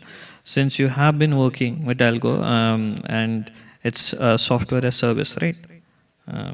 Software as a service where people also have to pay a bit of a nominal amount, even the NGOs have to pay for it. So with your experience in this particular domain, what suggestion do you have for the financial sustainability? Do you see that the way that DALGO is working right now, does it have a financial sustainability, or do you have any other angle to it? What is the best way to sustain these kind of platforms, at least the one that you're working on right now? Sure. So I think two parts to the answer, but first kind of grounding in what DALGO aims to do. DALGO aims to help the nonprofit sector or the social impact space use data more effectively, right? So that's the North Star. To do that, the platform needs to evolve in such a way that it helps folks working in social impact do that, right? So the first piece on sustainability, I think my response would be not to rush it. To Ekant's point, adoption, right? When the platform sees adoption, the platform reaches a stage, I mean, as the platform evolves, sees more and more adoption, it reaches a stage where then it has inherent value. And then sustainability becomes viable from a utility perspective, right? From a delivery of value perspective. So I think that's one lens to have. So yes, sustainability is important and we should have it in sight, but I think financial sustainability goes hand in hand with value utility of a platform. So I think that's the first lens. Second, why is DALGO designed as SaaS? How does that work for us? What is our lens of sustainability from that perspective? The SaaS charges for DALGO are 2 lakhs a year. That's about half of what someone might pay for an entry-level employee that works in data, right? Why we charge a SaaS subscription fee for DALGO is more to make the platform accessible to nonprofits. Like we mentioned, nonprofits don't have the tech and data muscle, right? So maintaining, all of our code is open source. Anyone can set up DALGO if they want to. So far, I think only ID Insight has done it. And ID Insight, as you know, is not a nonprofit, right? They do similar work to us. So nonprofits, we charge SaaS so that we are able to make the platform accessible to them. We handle the operational infra costs, right? Our human resource is dedicated towards that and feature development. That enables kind of nonprofits to use it more easily. So that's the idea behind SaaS. I think relatedly, 2 more things, right? One is that when you, overall, if we look at, are we sustainable? Our aim, so we are grant funded, but at the same time, we do charge SaaS. So we are generating a revenue, right? The idea behind sustainability, again, is that grant funding will not last forever, right? And so sustainability to us is not being dependent on grant funding for evolving the product to such an extent that it is adopted and our revenue matches our expenses, right? Which is to say that we are able to cover operational costs. And then we see sustainability as covering operational costs via revenue and experiments, research, those are things we take grant funding for, right? So I think that's the broad view on it, yeah. Yep. Thank you. Just a follow-up question before we move ahead for another round. So right now, as you said, the grant funding is for R&D purposes and for development purposes, right? And the service charge that is being put up is for the sustainability aspect. So if the grant funding stops also, then it can continue with this model which has been created. Right now, as it stands, if we are receiving 100 rupees in grant funding, we are able to cover 40 rupees out of that via revenue. So 60% of our operations is still grant funded. The idea is year on year this increases, right? We do better and better, we evolve as a product, and somewhere down the line, 3 to 5 years down the line, we are 100% able to cover expenses with, yeah. Yep, thank you so much. We just have half an hour, I just saw the time. So, I guess, oh, sorry.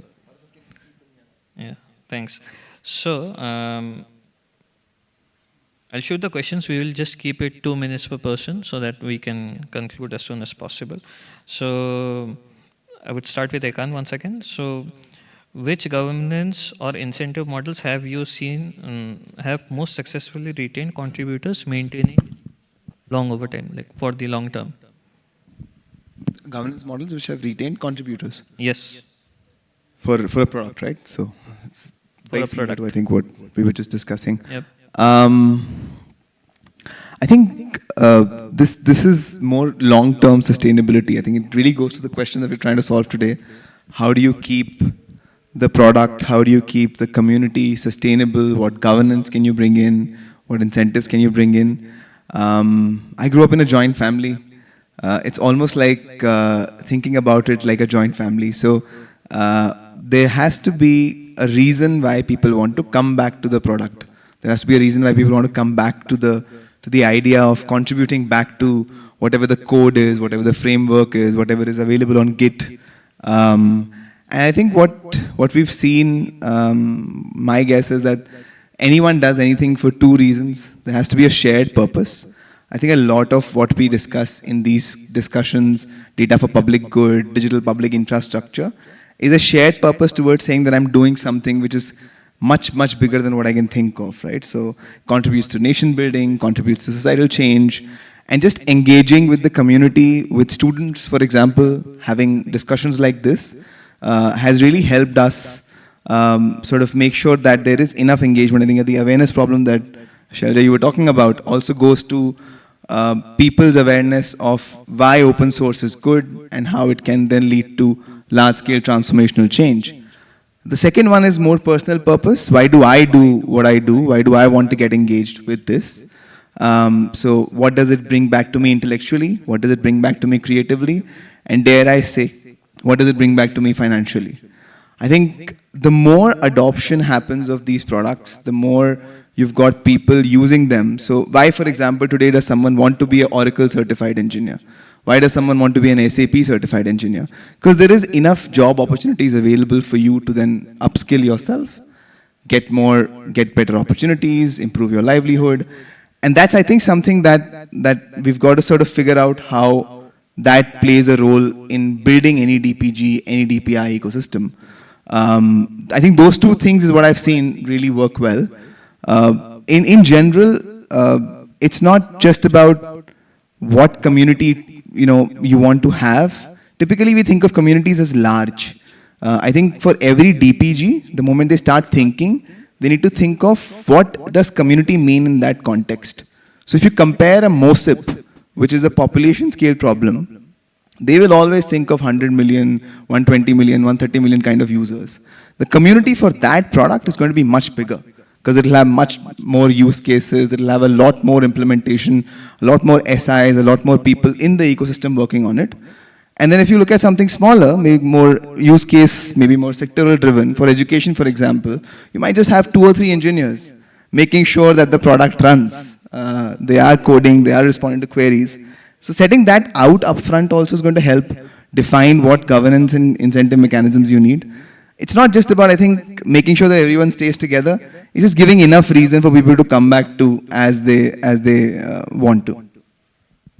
Yeah, having the USP always matters, and that's what I feel. But yeah, and also connecting to what Abhishek just said, the financial viability part, right? And so having that kind of model which Abhishek spoke just about, how do you feel that does it connect? I think it's fantastic, right? It's at different scales. That's what different people are trying to do. I think DALGO is at an individual product level. But if you look at some of the other ones across the world, so any philanthropic money typically comes in for creation and maintenance of products. And typically, if you talk to any large philanthropy, any large not-for-profit, any large foundation, and even the multinational development banks like the World Bank, they will clearly want to demarcate what cost, what finances need to be borne by the country, by the city, by the state, by the government, and what can probably be funded through these funding institutions and availabilities, right? So, for example, MOSIP, Sunbird, DHIS, I don't know how Energy Access Explorer is, but given that it's a not-for-profit, I'm assuming you have a similar model. So building the product, making sure that it runs and it operates through a small core team, hopefully a lean team, not necessarily a heavily product-focused team, which I'm sure is what you're doing, Abhishek, in DALGO, has probably going to be supported by philanthropy in the medium to long term. And I don't see any other way to make that sustainable. I think we talk about sustainability too much sometimes. We've got to understand that it needs to have a more layered approach. But how do you make sure that there is more adoption? How do you make sure that there is use of that product? How do you create an ecosystem? And that's where the financial value of users comes in. So a SaaS-like model is quite useful. In fact, there is a DaaS-like mod. It's called DPI as a service, which we also have.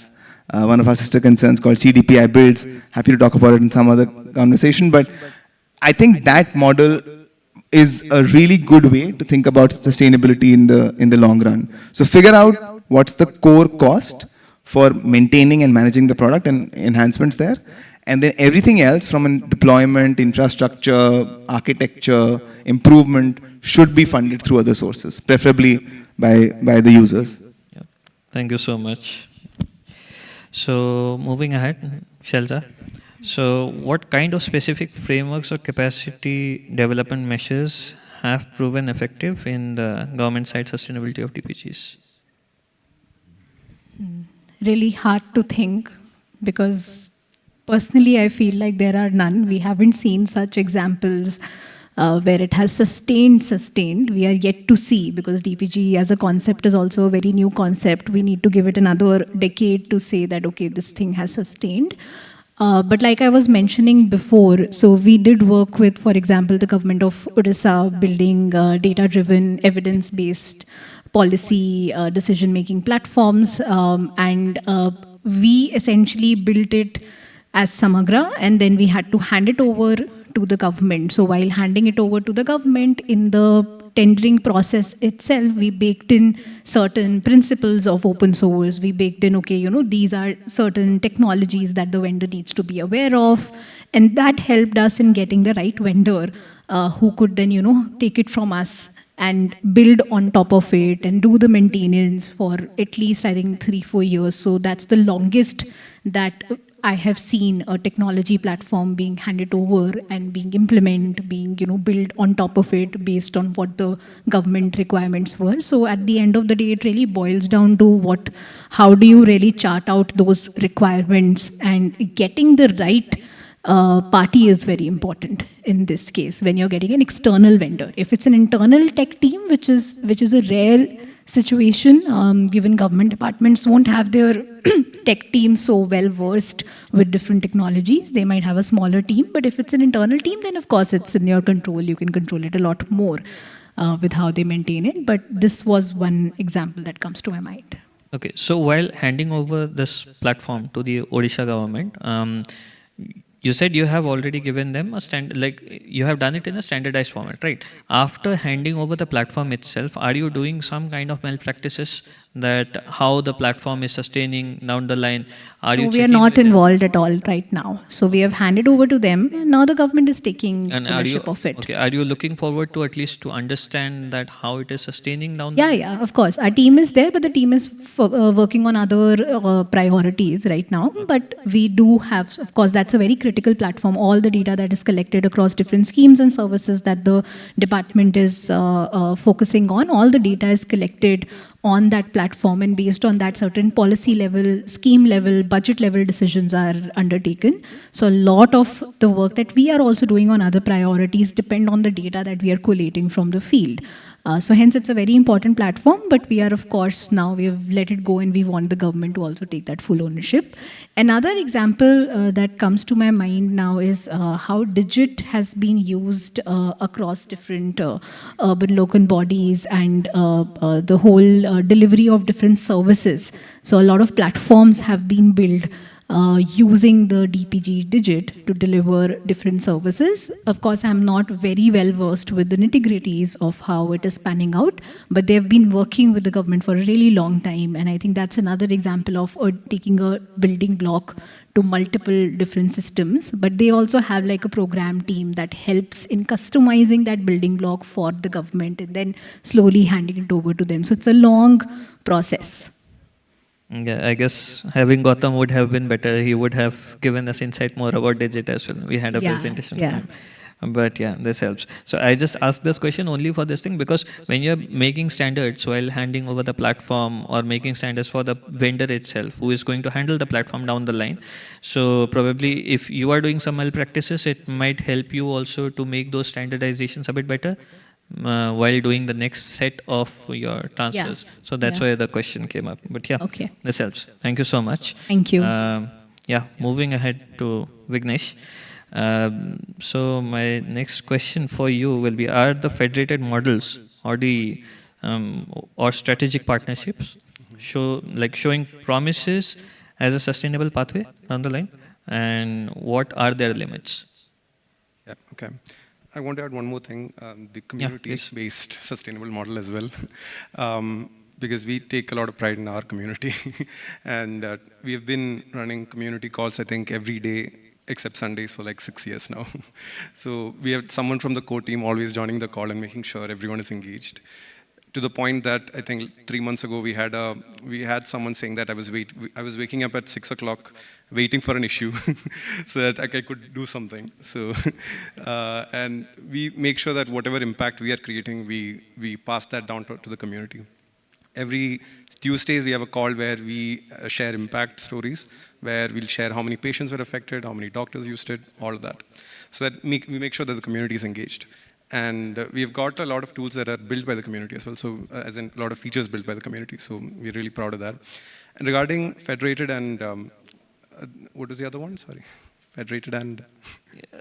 So federated or partnerships, the same thing. Like the federated model or the partnership model which you're doing right now, how much... Understood, okay. And the limits. So we've got a couple of deployments that OHC by ourselves maintain, so Kerala Care is one of them. Where we sort of we sort of build the core infrastructure and maintain it. They've got a set of requirements which we sort of met, and then their requirement is more or less to just stay the same. And they've got they'll give us requirements, but they don't really want it to be done, right? And NHM handles that handling requirement sort of transfer, and we sort of don't really. We're not monetizing it, right? So it's just built for free, it's open source, it's just that they're using it. So it's not a sustainable financial model at all. It's just they're building it. And I think our goal there was that when we started building the tool, a lot of palliative care projects saw this and they were really interested. And some of the doctors working on palliative, they've dedicated their life to palliative, and they sort of saw the project and they wanted to implement it because they saw the amount of efficiency that they created using the software. And that's sort of why we were so keen on deploying it in Kerala Care, because that's what one of our motive was. And regarding financial stability, we don't have an answer yet. And we are running on CSR funds right now. And we've got partnerships like eGov is using our software for ICUs, and they're building plugins, and they're contributing back to the core infrastructure. They're creating issues, requirements, giving us user experience updates. We've got a lot of leadership there. We've got a lot of, we are sort of have this really good relationship there. And we, right now, we are partnering with a lot of local organizations as well, because we want to get a lot of user experience results as well. Because we're building an EMR, and it's very, EMRs, if you know, they're very different from in different hospitals. Their workflows are very different. And because they're not standardized, they're not using any standardized tools, it's very hard to sort of, teach one tool to the other or something like that. So we, when we deploy these local, palliative care projects, we sort of talk with them, understand what user experience problems they're facing, and sort of build that into our tool. And that's sort of where I think why our tool is actually being used on the ground, right? Because right now, if you look at the data, you can see like 10K, 5K encounters made today. So people are using it, actually using it. The data is there. And that's mostly because we have done a lot of user experience studying to understand exactly what is happening on the ground and how they're using it. And to answer your question, I don't know. I don't know if federated or partnership, what kind of partnership will work, but we've not really reached that stage. We want to get the product to be stable and work as efficiently as possible. We are starting to pilot in a hospital now. We just started working on that. I think in the next 2 months they're going to switch. It's like a 200-bed hospital, and we are trying to find that sweet spot where it works for palliative, it works for hospitals, and it's sort of stable there. And we want it to be completely stable before we start to look at actually monetizing and looking at other financial inputs.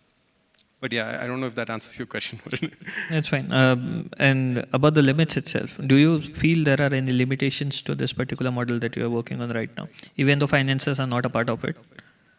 Limits in the sense, if you look at federated deployments, we sort of let them build plugins into whatever plugins they want, whatever extra features they want, they can build it and maintain it. We don't want certain features to be not built because it's not supported in the core, right? Because deployments, like if you look at eGov 10-bed ICUs have a really different to regular EMRs. They've got specialized features. We don't want to break their flow. We want to maintain that in the core. But the problem comes if you have a change that is significant enough that the core also needs to be modified. And the core architecture also needs to be modified. In those cases, we might have a conflict of interest. It might be a little bit complicated. But if you look at partnerships as well, the same problem sort of comes up. We have to sort of figure out the best way to make sure that the existing deployments are not broken, and whatever feature they want is also built. And we are trying to find the sweet spot and trying to understand, create our roadmap, in fact, and trying to make sure everyone is sort of aligned with that. And if you have more and more partnerships, more and more federated deployments, that becomes more and more hard. Yeah, I think that's what I think is the limit. Yeah, more or less, it looks scalable rather than limited. The whole thing is taking everyone in hand only. But do you think, like, whenever you see that there needs to be some core things that needs to be changed, which is coming from a lot of people, you do make those changes in the core, or? Again, it's not. It's a very shady area because we don't want to limit anything, and we don't know what is best yet, right? Because if there is like a feature that's medically relevant, we have to understand if there is a standard associated with it. How do you approach the standard? Is this the standard used by everyone? Because when I talked about fire earlier, there's also another standard. I mean, we don't want to use that, and then everyone else is unhappy because they can't integrate anymore. So it's a fine line, and we don't want to follow a standard just because partnership was made and they are forcing it, right? We want to follow that's what's best for everyone, and even future deployments, right? And yeah, again, I don't know if that answers your question. Thanks, that answers my question very well. Moving ahead to Shikha. So, what are the critical lessons that EAE has learned about the community-led development of the platform in co-creation and upkeep of the platform beyond the donor funding part? Because we are talking about finances a lot, but I would like to focus on the community-led development for the platform itself. Sure, thanks, Abdul. So I would like to re-emphasize what I mentioned in my presentation as well, that the energy sector, the planning in energy sector is usually supply driven, not demand driven. So when we talk about demand, community comes in mind. We need to understand what the requirement of the community is, because different within a state, within a district, I think we all would agree there are different challenges, different requirements, different type of livelihoods that the community is practicing. So we need to have an understanding of what their requirement is. Also, unless we have that local ownership, any platform, any practice, it cannot sustain. Then we have also understood that building trust takes time. Till date, we struggle whenever we start exploring new geographies, new departments. We have to, engage with them regularly. We have to understand what their, rather than telling about what we have to offer, we have to understand from them what their requirement is. So understanding that is very important. Then also through, like I mentioned in the presentation, through our continuous and regular user research feedbacks, we try to improve the functionality of the platform or the interface so that it becomes more user-friendly. So understanding from the community becomes very important here. Also, to emphasize again, the line that I ended my presentation with, that alone we cannot do much. We can only achieve, on-ground progress or on-ground, we can do groundbreaking work only when we actually engage with the community and work together with them. Yeah.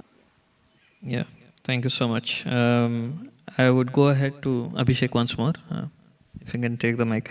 So, more or less, I suppose I have asked you almost about everything that I had in mind for you. But do you think there needs to be some change in the particular, in this particular ecosystem itself? From maybe on a national level, on a central level, do you think some kind of policies needs to change? Or do you see any problem in the adoption rate while you are propagating DALGO? Do you see there is any hurdles while talking about DALGO, or is there any limitation in the adoption rate right now? So towards adoption, like I mentioned, even when I was telling everyone about DALGO, DALGO in its first version was a bit more technical, right? And if you look at the social impact ecosystem, if you look at it as a spectrum, you think of like what type of human resource exists in the ecosystem.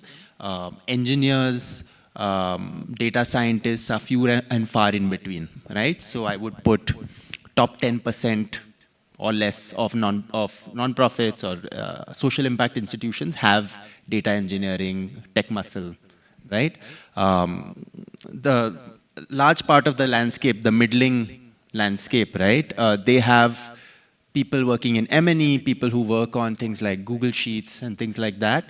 They know the data really well, right? But they don't know how to write SQL. They may not know a bit more technical stuff, right? And so that was, adopting DALGO became a challenge because it required some upskilling there, right? And so towards adoption, there are three arms of work that go hand in hand and reinforce each other for DALGO.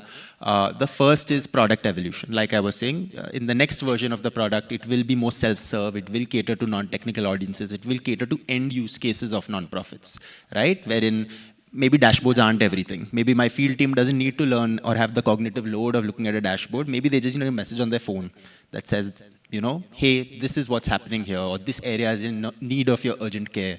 Go and visit, right? So product evolution is the first arm towards enabling adoption. The second is consulting, right? So we don't say, generally, or sometimes consulting is, hey, we'll do it for you. DALGO adopts a, hey, we'll do it with you approach.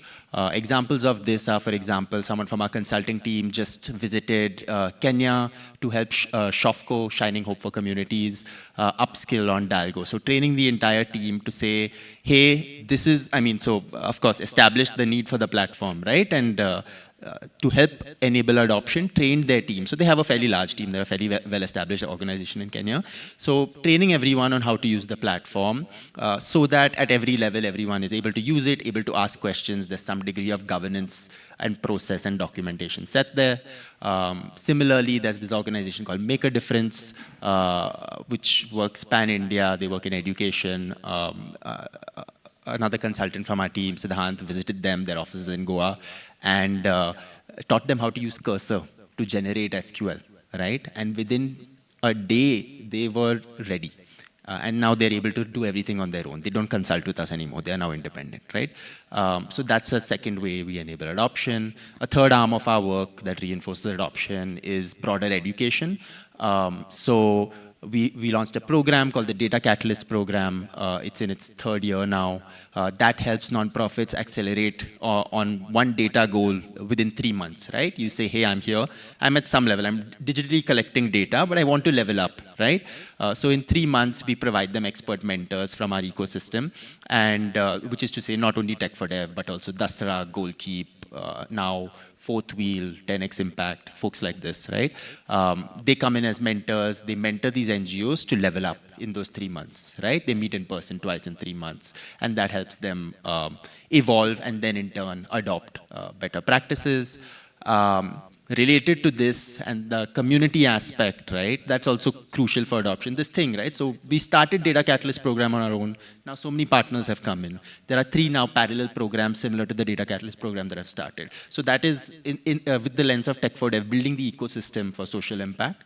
I think that helps adoption all in all, right? Yeah, I think beyond that, we're building an education case study hub on DALGO. So you saw one case study. There are 21 spanning different sectors. So for folks to come in and understand, depending on which sector you're in, hey, this is how nonprofits are using data, this is the potential for adopting it at scale, or for depth, whatever kind of your leaning is, yeah, if that's helpful. Yep, that helps. Thank you so much. I'll again start with you for the closing remarks. We just have around 13 minutes, but for your reflections as well. Even though you answered the question regarding the adoption part, but I would like to at least iterate that the thing that was left out regarding, do you want to see any changes in the whole ecosystem itself, not from inside, not from within, but from outside as enablers from the government side, from maybe the policy side? Like, do you see anything which needs to change for this thing to grow as much as possible, like at least the DPGs and DPIs to flourish in the best way possible? Yeah, so since we've been speaking so much about sustainability, I think the one thing that we notice is it's around funding, right? Broadly reform around funding, like we're hearing here, right? People are very true to purpose, and the idea is, can you further that purpose?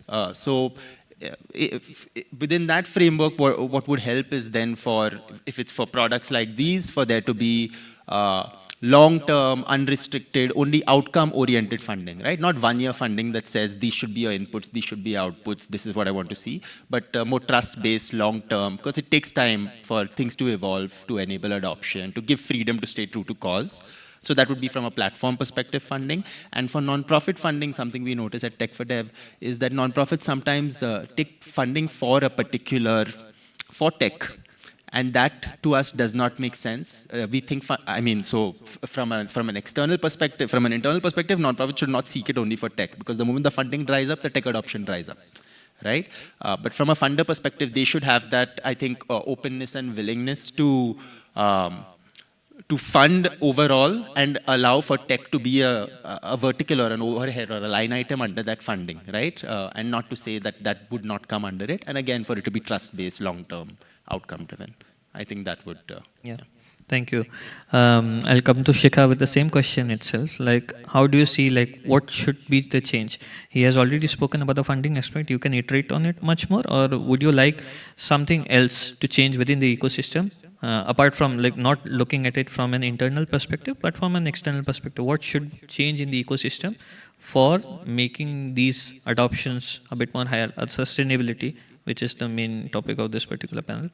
So what needs to change from your perspective? I think change is happening actually with the new policies coming related to data and data privacy. So they are coming, but they're still in a very beginner stage where the departments, I would say, maybe from the central there's a push, but the state departments where we usually work with, they are not very open to data sharing. That might be, awareness might be one of the reasons what Shailiza mentioned earlier, that they are not very open to external parties like us coming and telling them, then we as an external person can actually help you with the data set. And so I think that is something that if it can, the state departments can actually open up to hearing from us or sharing data, I think that would really help in sustainability and development of such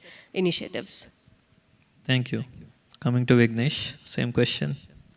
I think if there was some kind of organization or some kind of entity, government entity that could maintain or help maintain DPGs, that would be amazing. So from our perspective, so if there was like a, as I said earlier, we maintain the core infrastructure and there are plugins. So let's say if Kerala Care was deploying a plugin, if there was an entity in the Kerala government who was sort of capable of making changes in that plugin, that would be amazing.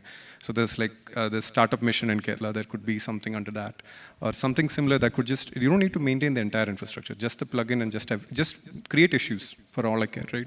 So that we sort of understand what is happening. And if you have more partners, it makes more sense to have more entities like this.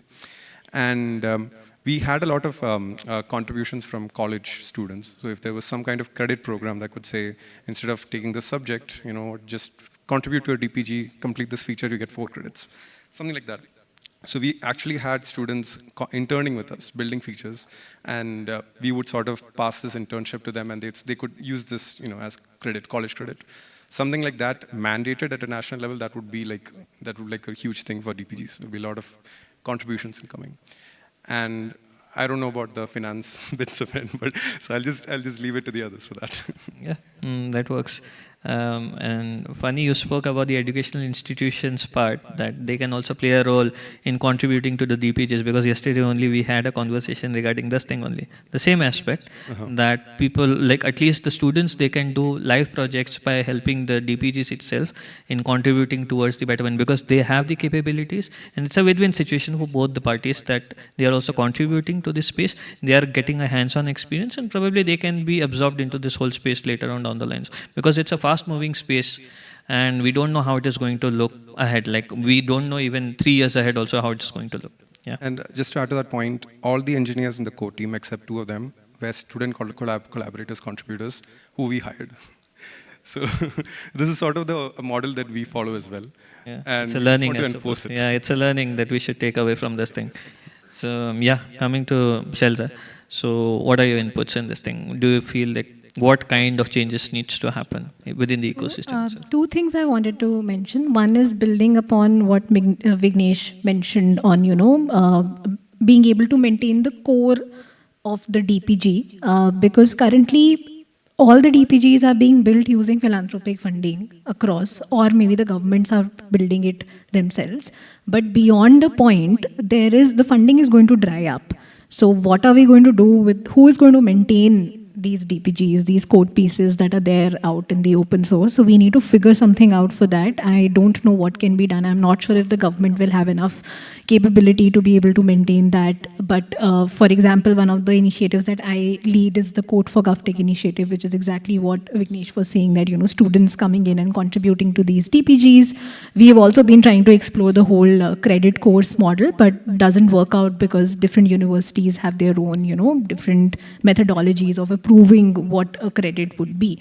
But maybe the government can be an enabler in ensuring that there are different pathways through which the core DPGs could be maintained. So that ownership at the government level can be there to just be an enabler. That's number 1. Number 2 is, really think we need a separate government department or repurpose a current government department to focusing on just standards. So when we talk about DPG's technology, we think, okay, everything is citizen facing. Like Aadhaar is something that I get as a citizen, right? UPI is something that is enabling my payments. But there is so much happening within the governments also, so much data transfer, so much data collection, so much repetitive data collection that's happening. All of this can be avoided if at every level, every department level, there are certain standards. And then if there are organizations who are fulfilling those standards, they're certified by the government saying that, okay, for example, Poshan Tracker, the whole platform that is there, right? For health and nutrition, there is a particular standard that you need to follow, and so organizations or so and so products comply to this standard. So that's something that can be made discoverable and that can be built by the government. Something like this is already happening, which is being done by GovStack. I feel that's a very, very good initiative. They have different standards and they have also certified different products and different vendors and different organizations who are working on those standards, and countries can pick it up and work with them. But I think more at a country level, this needs to be done as well. Yep. Thanks. I guess this can be a major enabler towards sustainability as well. Coming to Ekant, finally. The same question? Same question. Same question? Yes. Being the last person to speak about the same question is really hard. I think most of the points are already covered, but I was thinking, how do we define a playing field for this? I think when we think of outside and inside, I was a government consultant for about 13 years. I've been advising governments on changing procurement, hiring consultants, hiring vendors for a really long time. And if that was now the outside, from the inside, what I can probably think about is the one reason why DPGs is absolutely attractive, other than the things that we as philanthropy or not-for-profit want to promote, is the fact that it's something that you can own by yourself. You can trust the product because it's publicly available, and it's available for you to just customize to your requirements. There is no vendor lock-in. There is no need to think about what this entity could do to your data, to your services over a period of time. And if you think about it at different playing field levels, right, from city, state, government, and now globally. So the more we think about it, and a very interesting example in today's day and age, and I'm sorry, I'm taking a little longer. We haven't talked about AI and how it's impacting today. The one biggest success story in India on the use of artificial intelligence is actually sitting out of IIT Madras, where they've built AI for Bharat models, which were built by students, by academics. Mitesh Khapra has done a fantastic piece of work there. It is now what powers Bhashni, which is Government of India's National Language Translation Mission. And the amount of hard work that went into all of that is something that can probably only happen in a long-term, trusted, neutral anchor. So most DPGs, most of these solutions which you would want governments to pick up and deploy at scale for government solutions, for citizen solutions, need to have a long-term, trusted, neutral anchor, which governments and citizens can trust, which you can trust that tomorrow as AI creates code, as they contribute back to it, you're able to tag. There is not enough, the ethics framework come into play, the responsible AI guidelines come into play. And I think that's the one change that has to happen in the ecosystem. Not one entity can enable that. In fact, when we talk to countries outside of India, there is a sense that when you're talking about a MOSIP, it probably is promoting India solutions. And you want to stay away from that. And MOSIP is one example. You can think of OpenG2P, you can think of Sunbird, you can think of Beacon, you can think of eGov, the digital platform. So the right playing field and having that kind of an anchor, I think is something that we need to keep thinking about increasingly. That solves also the long-term problem, because there is a house for this thing beyond projects. Yep. Also, with all the inputs that we got, that an overlooking committee from the government side, will that make sense? Like, if we have these long-term trusted neutral anchors, even though we have them in place, would you do you think that having the government as the overlooking committee, or making an overlooking committee or a department for this particular initiative, which can look into the requirements of these kind of things, to sustain? I think it's a hard one to answer. You know, we've in India, I think we have a bias towards over-regulation. I don't know how much committees really work. I've consulted a lot of them and advised a lot of them. My sense is Shailaja's approach of standards is better. Because you've got standards in place which anybody can read and openly understand and access. And then you align your products and solutions to that. Rather than a committee certifying things, governing things, that creates a sense of unease in general in the ecosystem, in the community, to say, okay, somebody has to approve this, somebody has to look at this. And look around yourself, right? One of the reasons why Aadhaar succeeded probably is because there was no Sarkari person hardcore involved in UIDI in the original days. So, I mean, that's probably my 2 cents. Might become claustrophobic. Yeah, thanks. I guess we are on time. The negative clock has already started. I won't summarize it. More or less, this has been summarized by you, Ekant. So, thank you everyone for being a part of this panel. We would just like to ask the volunteers to provide the mementos. Yeah. Yep. I just request everyone to collect the mementos, and we might interact later on down the line, like after the session's over. And if anybody would like to contact the folks, you can reach out to me. We can give you the contact information for everyone present in the panel itself. And thank you so much, everyone. Yeah.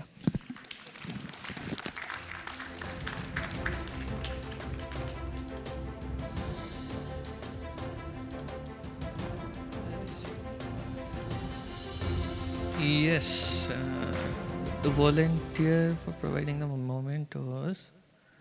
Where is he gone? Okay, he's backside. Can you call?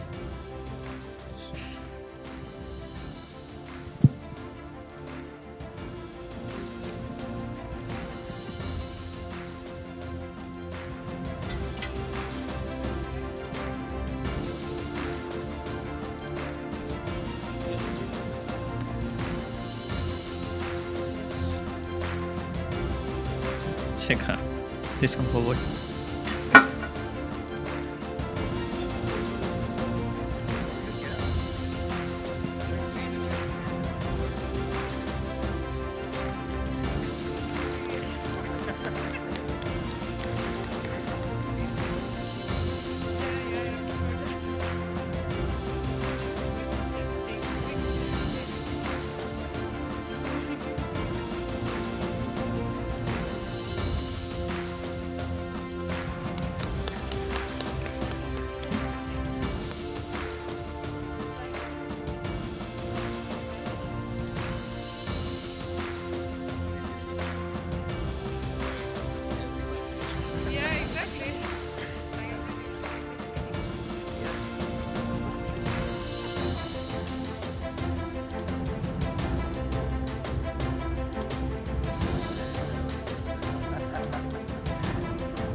Okay.